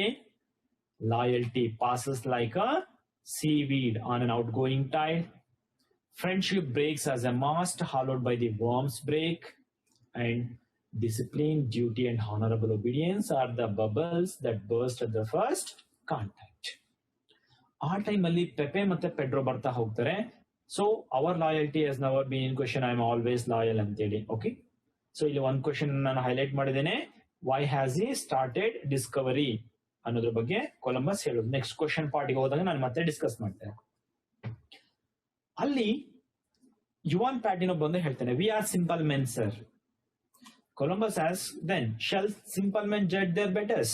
ನೀವು ಸಿಂಪಲ್ ಮೆನ್ ಅಂತ ಹೇಳ್ತಿಲ್ಲ, ಹಾಗಾದ್ರೆ ನಿಮ್ಗೆ ಯಾವ್ದು ಒಳ್ಳೇದು ಅನ್ನೋದು ನೀವು ಜಡ್ಜ್ ಮಾಡ್ಲಿಕ್ಕೆ ಸಾಧ್ಯ ಇದೆಯಾ? Guillermo enters there and says, anyhow we will wait till tomorrow morning. ನಾಳೆ ಬೆಳಿಗ್ಗೆವರೆಗೂ ನಾವು ಕಾಯ್ತೇವೆ. Columbus says, dark deeds are better done in the dark. ಕೆಟ್ಟ ಕೆಲಸಗಳನ್ನ ರಾತ್ರಿ ಹೊತ್ತಲ್ಲೇ, ಕತ್ತಲಲ್ಲೇ ಹೆಚ್ಚಾಗಿ ನಡೀತಕ್ಕಂಥದ್ದು ಅಂತೇಳಿ ಹೇಳ್ತಾ ಹೋಗ್ತಾನೆ. Right? And then Juan Patino says, you cannot act up to the best when you are desperate. ನೀನ್ ಡೆಸ್ಪರೇಟ್ ಆದಾಗ ನಿಲ್ಲಿರ್ತಕ್ಕಂಥ ಬೆಸ್ಟ್ ಅನ್ನ ಆಕ್ಟ್ ಅಪ್ ಮಾಡ್ಲಿಕ್ಕೆ ಸಾಧ್ಯ ಇಲ್ಲ. Columbus gives a counter there that your best cannot be better. When you are already best, how can you make it better? Your best cannot be better ಅಂತ ಹೇಳಿದಾಗ, so Juan Patino and Guillermo Ires ಅಲ್ಲಿಂದ ಹೊರಟೋಗ್ತಾರೆ. Columbus looking at vast into the ocean, he saw a faintly flickering light there. ದೂರದಲ್ಲಿ ಎಲ್ಲೋ ಒಂದು ಬೆಳಕು ಬಂದಂತೆ ಕಾಣಿಸುತ್ತೆ. ಪೆಡ್ರೋನ ಕರೀತಾನೆ, ತೋರಿಸ್ತಾನೆ. ಎಸ್ ಐ ಕುಡ್ ಸಿ ಅಂತಂದಾಗ ಒಬ್ಬ ಸೈಲರ್ ಓಡ್ ಬಂದು ಹೇಳ್ತಾ ಹೋಗ್ತಾನೆ, there is a light light ಅಂತೇಳಿ, blessed mother of God they wish. And finally all the sailors shout out that they have reached they are near to the land, and Columbus orders to stop the ship. ಇಲ್ಲಿಗೆ story end ಆಗುತ್ತೆ. ಅಂದ್ರೆ finally ಅವ್ರ land ಅನ್ನ reach ಆಗ್ತಾರೆ. Okay, ಹಾಗಾದ್ರೆ ಇದಕ್ಕೆ related ಆಗಿ ಯಾವ ಕ್ವೆಶನ್ಸ್ 2 marks 3 marks ಬರಬಹುದು ಅನ್ನೋದನ್ನ ನಾನು ಇಲ್ಲಿ ಹೈಲೈಟ್ ಮಾಡಿದ್ದೇನೆ. First question, in spite of the open defence from his crew, Columbus achieved his vision. Explain. Complete lesson ಅನ್ನು ನೀವು ಸಮ್ಮರೈಸ್ ಮಾಡಿ ಬರೀಬೇಕಾಗುತ್ತೆ. ಅಂದ್ರೆ ತನ್ನ ಸೀಮೇಟ್ ಕ್ರೂಮೇಟ್ಸ್ ಏನಿದ್ರು ಅವರಿಂದ ಓಪನ್ ಡಿಫೆನ್ಸ್ ವಿರೋಧ ಇದ್ರೂ ಕೂಡ ಅವನು ತನ್ನ ವಿಷನ್ ಅನ್ನ ಅಚೀವ್ ಮಾಡ್ದ ಹೇಗೆ ಅಂತ ಇಲ್ಲಿ. ಓಕೆ, ಹಾಗೇನೆ next question, there were open fights between Columbus and his crew. Justify. Columbus ಮತ್ತೆ ಅವನ ಸೀಮೇನ್ ಏನಿದ್ರು ಬೇರೆ ಕ್ರೂಮೇಟ್ಸ್, ಅವರ ಮಧ್ಯದಲ್ಲಿ ಫೈಟ್ಸ್ ನಡೀತಾ ಇತ್ತು, ಜಗಳ ಅನ್ನೋದನ್ನ ಹೇಗೆ ಸಮರ್ಥನೆ ಮಾಡ್ತೀರಾ? ಸೊ ಸುಮಾರು ಉದಾಹರಣೆಗಳಲ್ಲಿ ಬರ್ತಾ ಹೋಗುತ್ತೆ, ಹೌದಲ್ವಾ? ಯುವಾನ್ ಪ್ಯಾಟಿನೋ ಮತ್ತೆ ಡಿಯಾಗೋ ಗಾರ್ಸಿಯಾ ಮಾತಾಡ್ತಕ್ಕಂಥದ್ದಾಗಿರ್ಬೋದು, ಹೌದಲ್ಲ? ಆಮೇಲೆ Guillermo Ires sneaking mischief maker, ಅಲ್ಲಿ ಕ್ರಾಲ್ ಆಗ್ತಾ ಇರ್ಬೋದು ಆಗಿರ್ಬೋದು. And all the seamen rush like infuriated animals ತರ ಆಗಿರ್ಬೋದು. And devil is with you ಅಂತ ಹೇಳ್ತಾರೆ, pitching overboard, hanging down ಅಂತ ಬೈತಕ್ಕಂಥದ್ದು. ಸೊ ಇವೆಲ್ಲವೂ ಕೂಡ ಓಪನ್ ಡಿಫೆನ್ಸ್, ಓಪನ್ ಫೈಟ್ಸ್ ಅಲ್ಲಿ ನಮಗೆ ತೋರಿಸುತ್ತೆ. ಈ ಪಾಯಿಂಟ್ಸ್ ನೀವು ಹೈಲೈಟ್ ಮಾಡಿ ಬರೀಬೇಕಾಗುತ್ತೆ. Next question, What had Columbus discovered apart from discovering the new land? So I question and highlight ಮಾಡಿ ಹೇಳ್ದಲ್ವಾ ಅವಾಗ.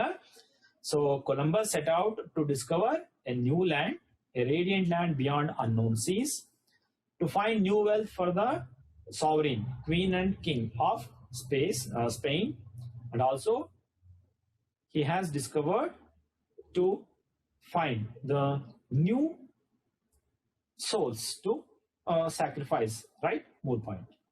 But so far he had discovered but one thing, that when man is given a vision, he must follow it alone.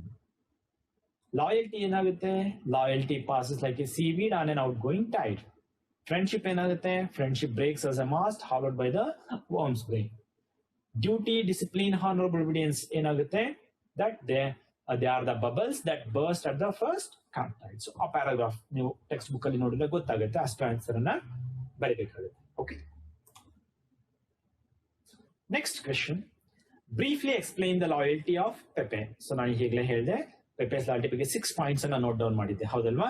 6 points ಅನ್ನ ನೀವಲ್ಲಿ answer ಮಾಡಬೇಕಾಗುತ್ತೆ. Next question. Describe appearance of Columbus. So ನಿಮಗೆ ಇದು foot note ಅಲ್ಲಿ ಸಿಗುತ್ತೆ, ಅಂದ್ರೆ meanings ಬರುತ್ತಲ್ಲ ಆ ಪಾರ್ಟ್ ಅಲ್ಲಿ ಅದ್ರ ಮೇಲ್ಗಡೆ ನಿಮಗೆ ಸಿಗುತ್ತೆ ಕೊಲಂಬಸ್ ನ ಅಪಿಯರೆನ್ಸ್ ಹೇಗಿತ್ತು ಅನ್ನೋದ್ರ ಬಗ್ಗೆ. ಸೊ ಅದನ್ನ ನೀವು ಆನ್ಸರ್ ಮಾಡಬೇಕಾಗುತ್ತೆ. ಹಾಗೇನೆ Columbus had a lot of patience, though he was a man of quick temper. Substantiate. So ಇದನ್ನ ನೀವು ಅಪ್ಲೈಡ್ ಕ್ವೆಶ್ಚನ್, ದಿಸ್ ಇಸ್ ಇಡೀ ಟೆಕ್ಸ್ಟ್ ಲೆಸನ್ ಅನ್ನ ಮೈಂಡ್ ಅಲ್ಲಿ ಇಟ್ಕೊಂಡು ನೀವು ಬರೀಬೇಕಾಗ್ತಂದ್ರೆ, ಅವನು ವಿನೋ ಕೊಲಂಬಸ್ ಕ್ವಾಲಿಟಿ ಒಂದಿದೆ, ಏನು, is a man of quick temper, ಬೇಗ ಕೋಪ ಬರ್ತಾ ಇತ್ತು. ಅಷ್ಟು ಕೋಪ ಬರೋ ತರ ಇದ್ದರೂ ಕೂಡ ಅವನಿಗೆ ಪೇಷನ್ಸ್ ಇತ್ತು ಅನ್ನೋದನ್ನ ನೀವು ಹೇಗೆ ಪ್ರೂವ್ ಮಾಡ್ತೀರಾ? ಸೊ ಪೇಷನ್ಸ್, ಗಿಲರ್ಮೋ ಎಲಿಸ್ ಜೊತೆ ಮಾತಾಡುವಾಗ ಅವನು ಪೇಷನ್ಸ್ ಇಂದ ಮಾತಾಡ್ತಾನೆ, right? Don Guillermo, you are an able-bodied seaman, like that. Pedro ಹತ್ರ ಮಾತಾಡುವಾಗ, ಪೆಪೆ ಹತ್ರ ಮಾತಾಡುವಾಗ ಅವನು ಪೇಷನ್ಸ್ ಇಂದನೇ ಮಾತಾಡ್ತಾನೆ. ಸೊ ಆ ಪಾಯಿಂಟ್ಸ್ ನೀವು ಹೈಲೈಟ್ ಮಾಡಿ ಇಲ್ಲಿ ಹೇಳ್ಬೇಕಾಗುತ್ತೆ. Okay fine. ಅಷ್ಟು ಕ್ವೆಶನ್ಸ್ ಆ ಲೆಸನ್ಗೆ ಮಾಡಿರ್ತಕ್ಕಂಥದ್ದು. Next lesson number 7, colours of silence. ಈ ಲೆಸನ್ ಅಲ್ಲಿ ಪಾಯಿಂಟ್ ಔಟ್ ಮಾಡಿರ್ತಕ್ಕಂಥದ್ದು, ಸೊ ಸತೀಶ್ ಅಂಡ್ ಸುರೇಂದರ್ ಮಧ್ಯದಲ್ಲಿ ಒಂದು ಕಾನ್ವರ್ಸೇಷನ್ ಆಗ್ತಾ ಹೋಗುತ್ತೆ, right? Surender visits Satish house and he has to ask 3 times, why were you absent to the school today? After he was down with something or else, Satish says, I am not feeling well, I am feeling a bitter headache. And he asks, why are you speaking so low? Right? Surendra aga remind ಮಾಡ್ತಾ ಹೋಗ್ತಾರೆ, what are the reasons for his deafness ಅಂತ ಹೇಳಿ. Okay, so ಇದೊಂದು 2 marks question ನಿಮಗೆ ಬರಬಹುದು accident ಬಗ್ಗೆ ಅಲ್ಲಿ, ಹೌದಲ್ವಾ? How did he met with an accident? Okay. During the summer, Satish and his father and his brother Inder went to Kashmir for hiking. They were crossing a rickety bridge. Standing on the bridge, Satish was pointing to the swirling water. Just then, he slipped, lost his balance, and fell into the rapids. His fall was not made sound in the swirling water there, right? When he regained consciousness, he found himself at the hospital where his legs were plaster cast, head was injured, right? So istu accident ಬಗ್ಗೆ ಅಲ್ಲಿ ಬರ್ತಾ ಹೋಗುತ್ತೆ. But reason for deafness ಅಂತ ನಾವು ನೋಡೋದಾದ್ರೆ, the injuries were healed but legs remained weak, requiring several operations on them, right? Doctor didn't know the exact reason, except that the medicine given to cure the legs made him lose the sense of hearing, that he became deaf. The worst was silence for Satish. The worst was silence, because everything appearing like a pantomime show. He was suffering with the bouts of fever again and again, that we know there, right? Bouts of fever ಮತ್ತೆ ಮತ್ತೆ ಬರ್ತಾ ಇದ್ದಂಥದ್ದು. So the school which Satish was attending till then informed Satish's father, Mr. Avatar Narayan, that they cannot keep Satish in the school because of 2 reasons. One is his frequent absence. Second one is his hearing problem. Mr. Avatar Narayan told Satish that we have to look for new school. Satish was unable to go to new school. He was not interested to go to new school because he thought that he couldn't adjust with the new friends there, and they would make fun of his deafness. Anyhow, father convinced him, and they visited some schools. But all the schools have same reason to tell, right? They said, your son is deaf and dumb. Deaf. That he was if he couldn't listen anything, so he couldn't reply anything, right? Why can't you join your son to the schools which are meant for deaf and dumb, especially abled children ಅಂತ ಏನಿದ್ರೆ ಅವ್ರಿಗೊಂದು schools ಇರುತ್ತೆ, ಆ ಸ್ಕೂಲ್ಸ್ಗೆ ಯಾಕೆ ನೀವು ಸೇರಿಸಬಾರ್ದು? Sati's father was angered. My son is not at all deaf, is not at all dumb. He could get his sense of hearing anytime back, right? He argued with him, but it was of no use. So Satish even stopped going out of his house to play with other kids, as he thought that they could make fun of his deafness, or he could not be able to respond. But father and brother in there helped a lot. They helped a lot. How did they help? Brother Inder sat with him for hours and taught him words and pronunciation. Father gave armful of books, right? So he gave him books and told him to read. Satish started reading the books, and he found a favorite pastime there. The books made such an impression on Satish that they show a new world to him, and he felt that his pain is nothing when he looked at the pain in the world. So such a great impression those books have. One day Satish was sitting and looking outside the window. So this is an important question. 3 marks kuda barbodu ಅಥವಾ 2 marks question kuda barbodu. Next question part ಹೋದಾಗ ಯಾವ ರೀತಿ question ಬರುತ್ತೆ ಹೇಳ್ತೇನೆ. He was looking gloomily into the far corner of the garden, and he saw a bird which was unlike that he had ever seen before. ಹೇಗಿತ್ತು?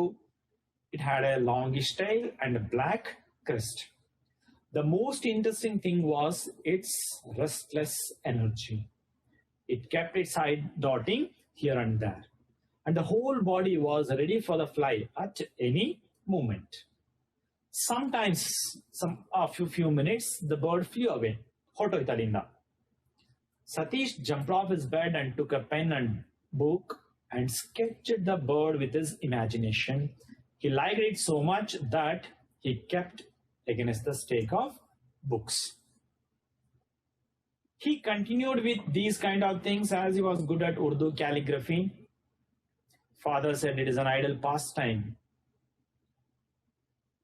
He did not want his son to become an artist because, according to Mr. Avtar Narayan, Sati's father, the artists live pittance. They live in poverty. And it is not a good career for a bright boy like Satish. And moreover, he would be get ready to go to school at any time as soon he get his hearing. But mother asked, why are you taking away his source of entertainment? What mother wanted is, let him go on with what and all the things that he likes. But father wanted him to read and write. So here one question ನಿಮಗೆ ಬರೋದಾದ್ರೆ, how did father and mother took care of Satish differently? ಹೌದಲ್ವಾ? Mother ಯಾವ ರೀತಿಯಾಗಿ care ತಗೊಂಡ್ರು, ಹಾಗೇನೆ father ಯಾವ ರೀತಿಯಾಗಿ care ತಗೊಂಡ್ರು ಅದ್ರ ಬಗ್ಗೆ. In spite of his father's opposition, Satish did not stop painting. Finally, one day, as he was busy with painting, father stood at the door and saw.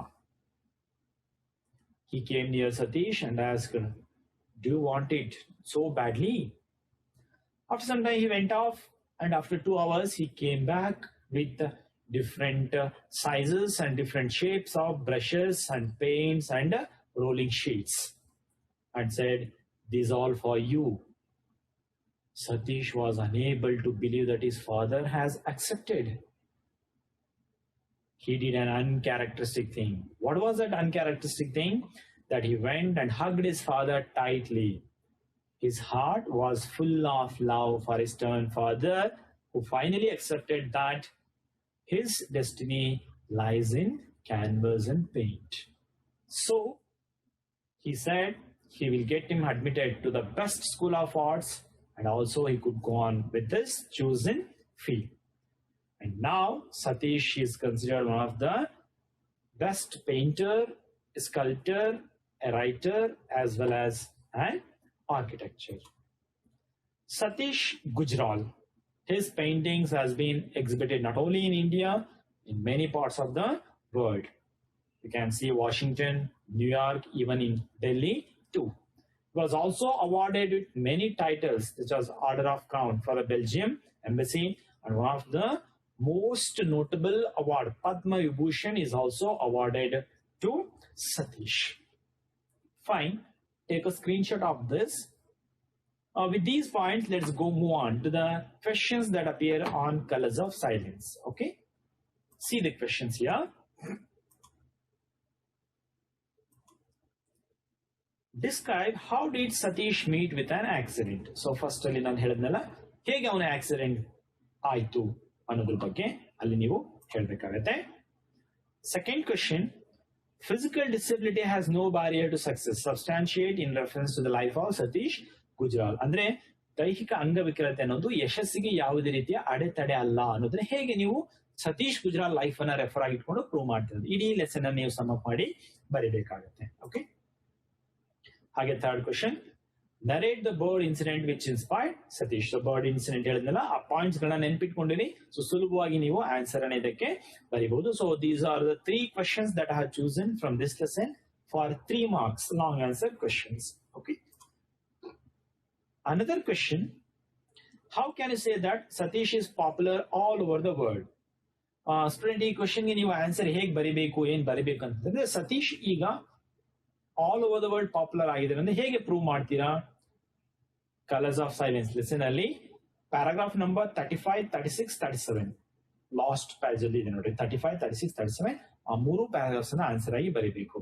ನಾ ಹಿಂದೆ ಹೇಳ್ದಂಗೆ ಪಾಯಿಂಟ್ಸ್ ಅನ್ನು ನೋಡಿದ್ರೆ ಪೇಂಟರ್, ಸ್ಕಲ್ಪ್ಟರ್, ಆರ್ಕಿಟೆಕ್ಚರ್, ರೈಟರ್ ಆಗಿರ್ತಕ್ಕಂಥದ್ದು, awards ಗಳ ಬಗ್ಗೆ, okay, ಎಲ್ಲೆಲ್ಲಿ exhibitions ಗಳಲ್ಲಿ ಅವನ ಪೇಂಟಿಂಗ್ಸ್ ಬಂದಿದೆ ಅನ್ನೋದ್ರ ಬಗ್ಗೆ ಅದಷ್ಟು ಹೈಲೈಟ್ ಮಾಡಿ ನೀವು ಈ ಆನ್ಸರ್ ನ ಬರೀಬೇಕಾಗುತ್ತೆ. Okay, next question, how did father, mother and brother in turn take care of Satish? So differently, father ಹೇಗೆ ಕೇರ್ ಮಾಡಿದ್ರು, he wanted Satish to read and write, ಹೌದಲ್ವಾ?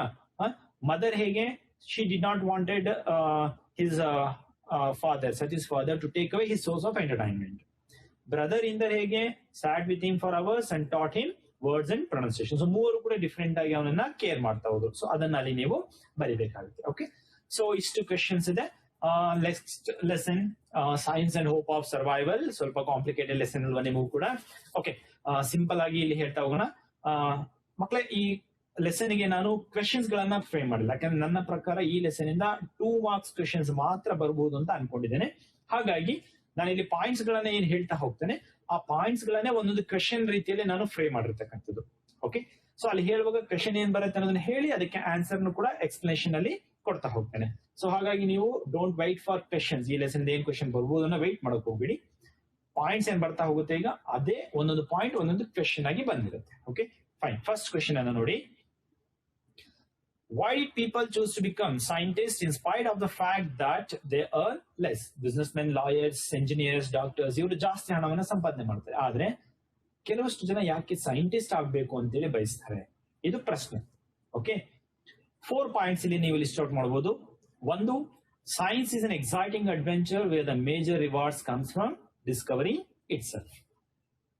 Instead of money, what you get is freedom, camaraderie, and independence. Third point, the honors and promotions will mostly depend on you than in any other occupations, right? And the last point is, you will have the overwhelming feeling of uncovering another's nature's mystery. ಈ 4 point ಅನ್ನ ನೀವು ಬರೀಬೇಕಾಗುತ್ತೆ. So ನಾನು ಹೇಳಿದ್ದೇನೆ ಈಗಾಗಲೇ ಈ lesson ಅಲ್ಲಿ ಬರ್ತಕ್ಕಂಥದ್ದು you can expect only 2 marks questions ಅಂತ. ಓಕೆ, ಹಾಗಂತ 3 ಮಾರ್ಕ್ಸ್ ಬರಲ್ಲ ಅಂತಲ್ಲ. ಇಲ್ಲಿ ಕೇಳಿರೋ question it might become 3 marks also. So ಸ್ವಲ್ಪ ಲೆಂದಿ ಆನ್ಸರ್, ಅದಕ್ಕೆ ಡೀಟೇಲ್ ಆನ್ಸರ್ ನಿಮಗೆ ಅಲ್ಲಿ ಹೇಳಬೇಕಾಗುತ್ತೆ. ಓಕೆ, ಅಲ್ಲಿ ಲಿಯೋ ಟಾಲ್ಸ್ಟಾಯ್ ಹೇಳಿರ್ತಕ್ಕಂಥ ಒಂದು ಸ್ಟೇಟ್ಮೆಂಟ್ ಅನ್ನು ನಿಮಗೆ ಕೊಟ್ಟಿದ್ದಾರೆ, ಹೌದಲ್ವಾ? Count Leo Tolstoy, Russian writer.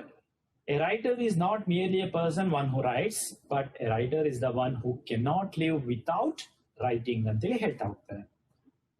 ಇಲ್ಲಿ science and hope of survival lesson ಅಲ್ಲಿ ಬರ್ತಕ್ಕಂಥ ಈ ಲೆಸನ್ ಆಥರ್ ಏನಿದ್ದಾರೆ Carisbrough, he thinks the same of a scientist. ಒಬ್ಬ ಸೈಂಟಿಸ್ಟ್ ಅಲ್ಲೂ ಕೂಡ ಅದೇ ರೀತಿಯಾಗಿರುತ್ತೆ ಅನ್ನೋದನ್ನ ತಿಂಕ್ ಮಾಡ್ತಾ ಹೋಗ್ತಾನೆ.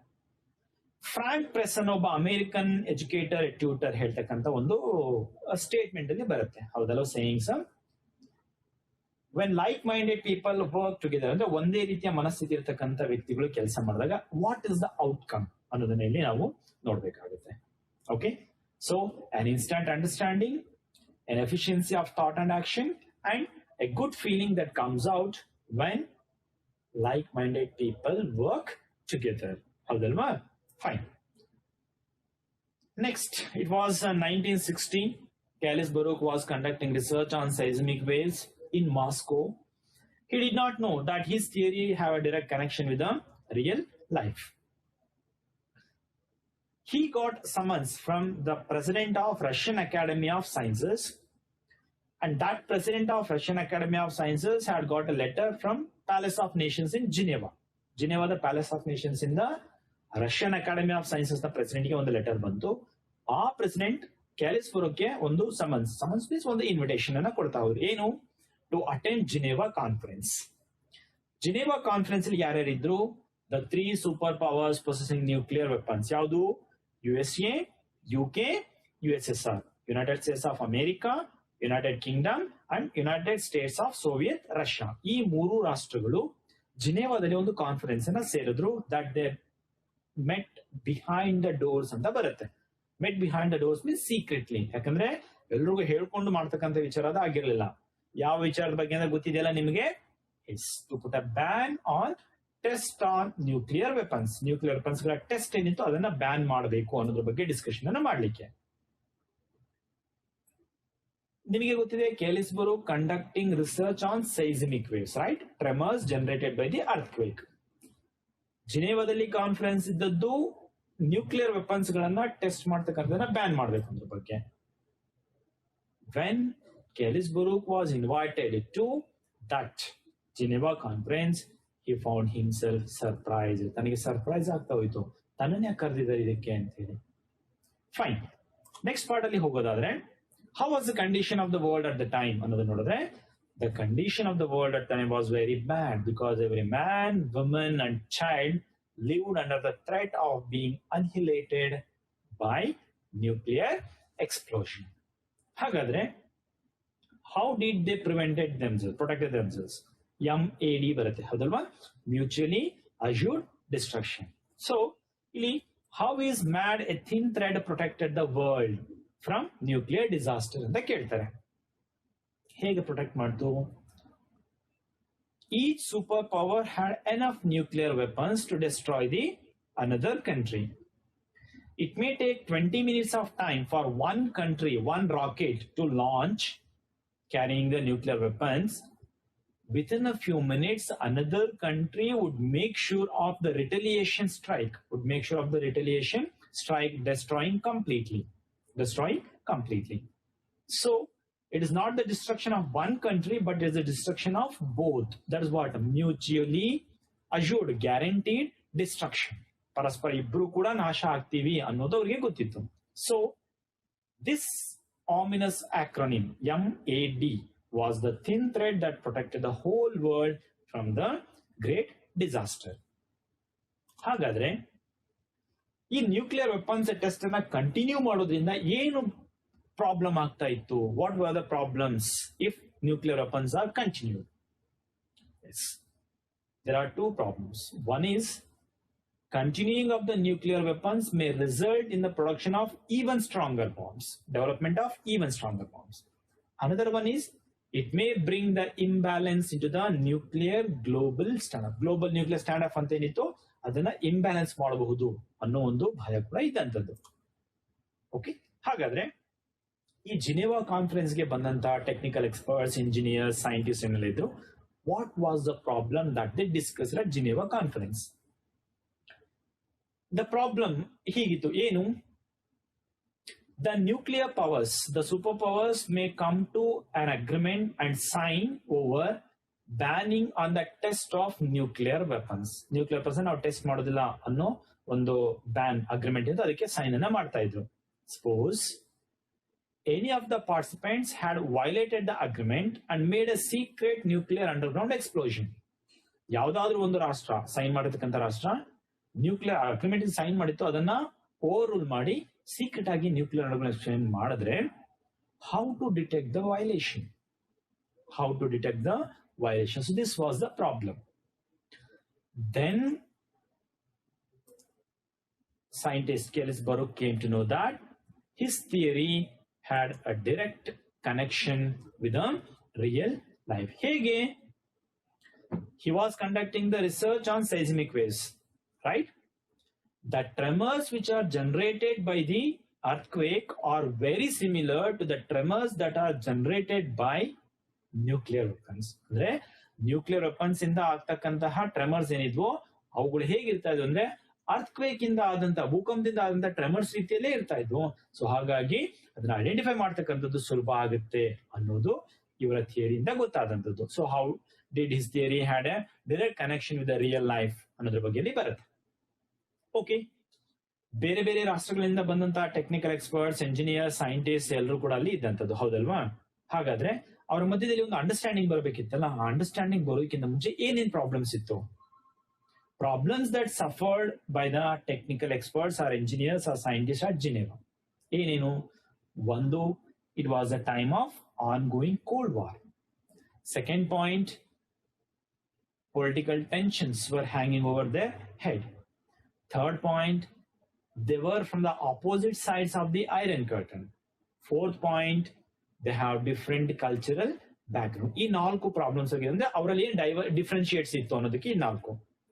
Then how are they able to come to a decision? ಹಾಗಾದ್ರೆ ಅವರು ಹೇಗೆ ಒಂದು ಡಿಸಿಷನ್ಗೆ ಬರ್ಲಿಕ್ಕೆ ಸಾಧ್ಯತೆ, ಅವುಗಳನ್ನ ಪ್ರಾಬ್ಲಮ್ಸ್ ಹೇಗೆ ಓವರ್ಕಮ್ ಮಾಡಿದ್ರು?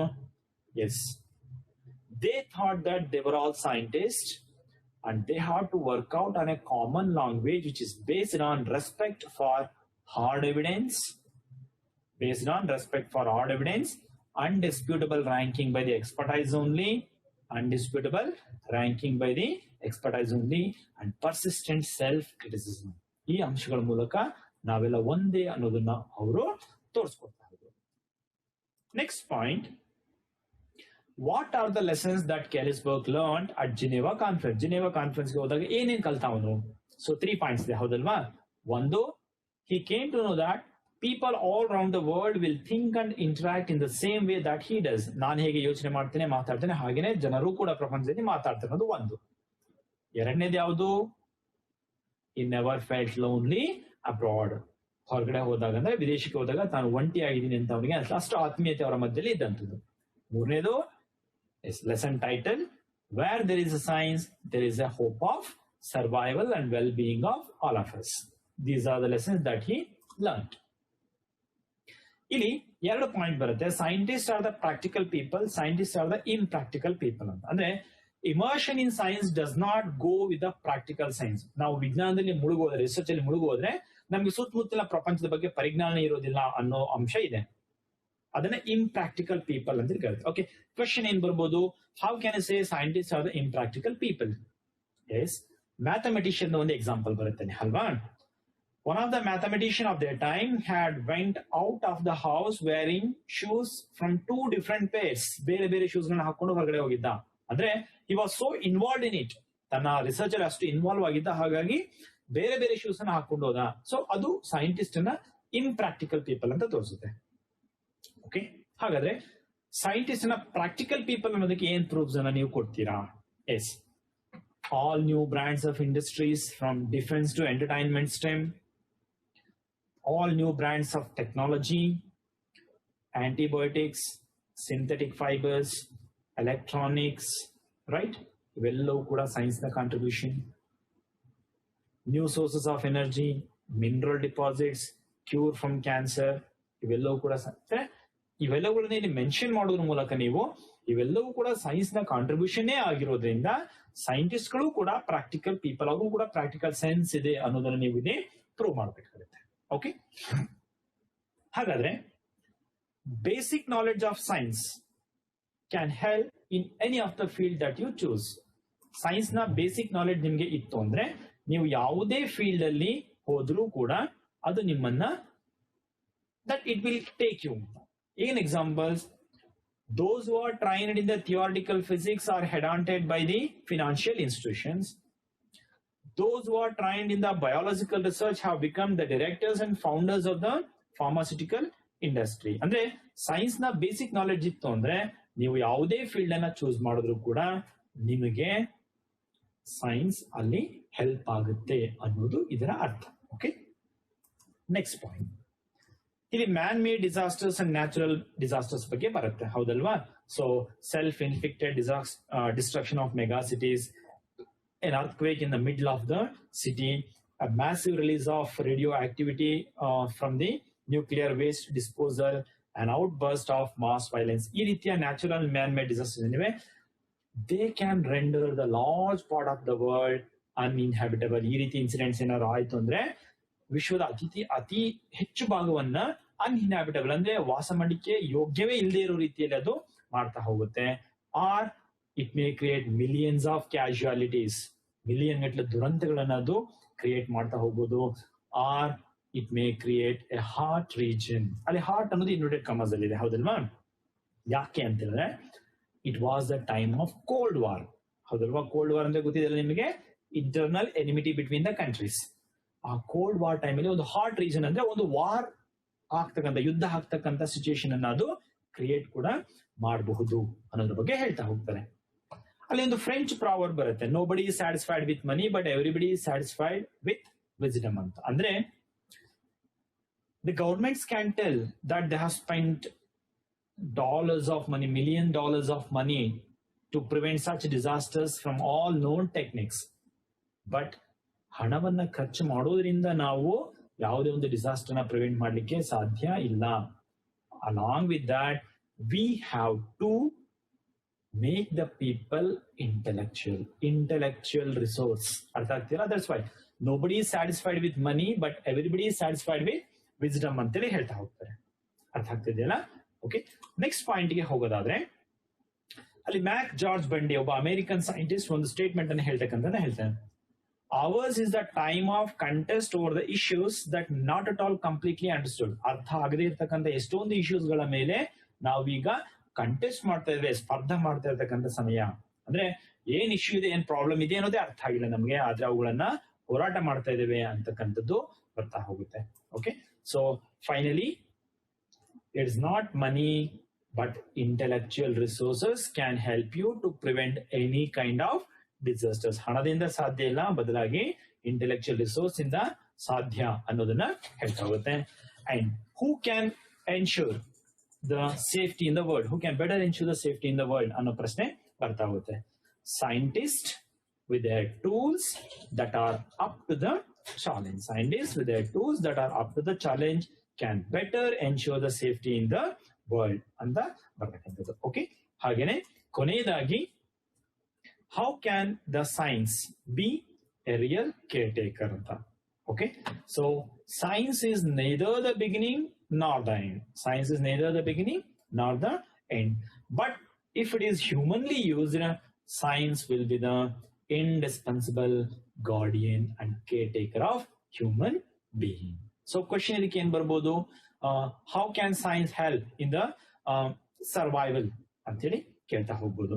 ಓಕೆ, ಸಿ ಸೊ ಇಷ್ಟು ಭಾಗದಲ್ಲಿ ಅಂದ್ರೆ ನೋಡಿ, ಈ ಹಿಂದಿನ ಸ್ಲೈಡ್ ಅಲ್ಲಿ ನಿಮಗೆ ಕೆಲವಷ್ಟು ಪಾಯಿಂಟ್ಸ್ ಗಳನ್ನ ಹೇಳಿದೆ, ಹೌದಲ್ವಾ? ಸೊ ಇಷ್ಟು ಪಾಯಿಂಟ್ಸ್ ಗಳನ್ನ ಇಲ್ಲಿ ಹೇಳಿದೆ, ಸ್ಕ್ರೀನ್ ಶಾಟ್ ಮಾಡ್ಕೊಂಡಿದ್ದೇನೆ ಅಂತ ಅನ್ಕೋತೇನೆ. ಮಾಡ್ಕೊಂಡಿದ್ದೇನೆ, ಸ್ಕ್ರೀನ್ ಶಾಟ್ ಮಾಡ್ಕೊಳ್ಳಿ. ಸೊ ಪ್ರತಿಯೊಂದು ಪಾಯಿಂಟ್ ಮೇಲೂ ಕೂಡ ಒಂದೊಂದು ಕ್ವೆಶನ್ ಇಲ್ಲಿ ನಿಮಗೆ ಬರ್ತಾ ಹೋಗುತ್ತೆ ಈ ಪಾರ್ಟ್ ಅಲ್ಲಿ. ಹಾಗೇನೆ ನೆಕ್ಸ್ಟ್ ಸ್ಲೈಡ್ ಗೆ ಹೋದಾಗ, ಸೊ ಈ ಸ್ಲೈಡ್ ಅಲ್ಲಿ ನಿಮ್ಗೆ ಇಷ್ಟು ಪಾಯಿಂಟ್ಸ್ ಗಳನ್ನ ನಾನು ಹೈಲೈಟ್ ಮಾಡ್ತಾ ಬಂದೆ.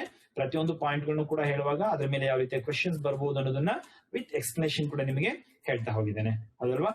ಸೊ ನೀವು ಇಷ್ಟು ಪಾಯಿಂಟ್ಸ್ ಗಳನ್ನ ನೀವು ಸ್ಕ್ರೀನ್ ಶಾಟ್ ಮಾಡಿ ಇಟ್ಕೊಂಡು ನಿಮ್ ಕಡೆ ನೋಟ್ ಡೌನ್ ಮಾಡಿ ಇಟ್ಕೊಳ್ರಿ. ಓದುವಾಗ ನಿಮಗೆ ಆ ಪಾಯಿಂಟ್ ನೋಡಿದ್ರೆ ಸಾಕು ಅರ್ಥ. ಅಂದ್ರೆ ನೋಡಿ, ಈಗ lessons that carries book learned, so 3 point ಇದೆ, ಜ್ಞಾಪಕ ಬರುತ್ತೆ. ಸೈಂಟಿಸ್ಟ್ ಇನ್ ಪ್ರಾಕ್ಟಿಕಲ್ ಪೀಪಲ್ ಹೇಗೆ, ಮ್ಯಾಥಮೆಟಿಷಿಯನ್ ಎಕ್ಸಾಂಪಲ್, ಸೊ ಹೀಗೆ ಒಂದೊಂದು ಪಾಯಿಂಟ್ ಕೂಡ ನಿಮಗೆ ನೆನ್ಪು ಬರ್ತಾ ಹೋಗುತ್ತೆ. ಓಕೆ, ಹೋಪ್ ಈಗವರೆಗೂ ಮಾಡಿರ್ತಕ್ಕಂಥ ಎಲ್ಲ ಪಾಯಿಂಟ್ಸ್ ಗಳನ್ನ ಕೂಡ ನೀವು ಸ್ಕ್ರೀನ್ ಶಾಟ್ ಮಾಡಿದ್ರೆ ಅಥವಾ ನೋಟ್ ಡೌನ್ ಮಾಡಿ ಇಟ್ಕೊಂಡಿದ್ದೀರಾ ಅಂತ ನಾನು ಅನ್ಕೊಂಡಿದ್ದೇನೆ.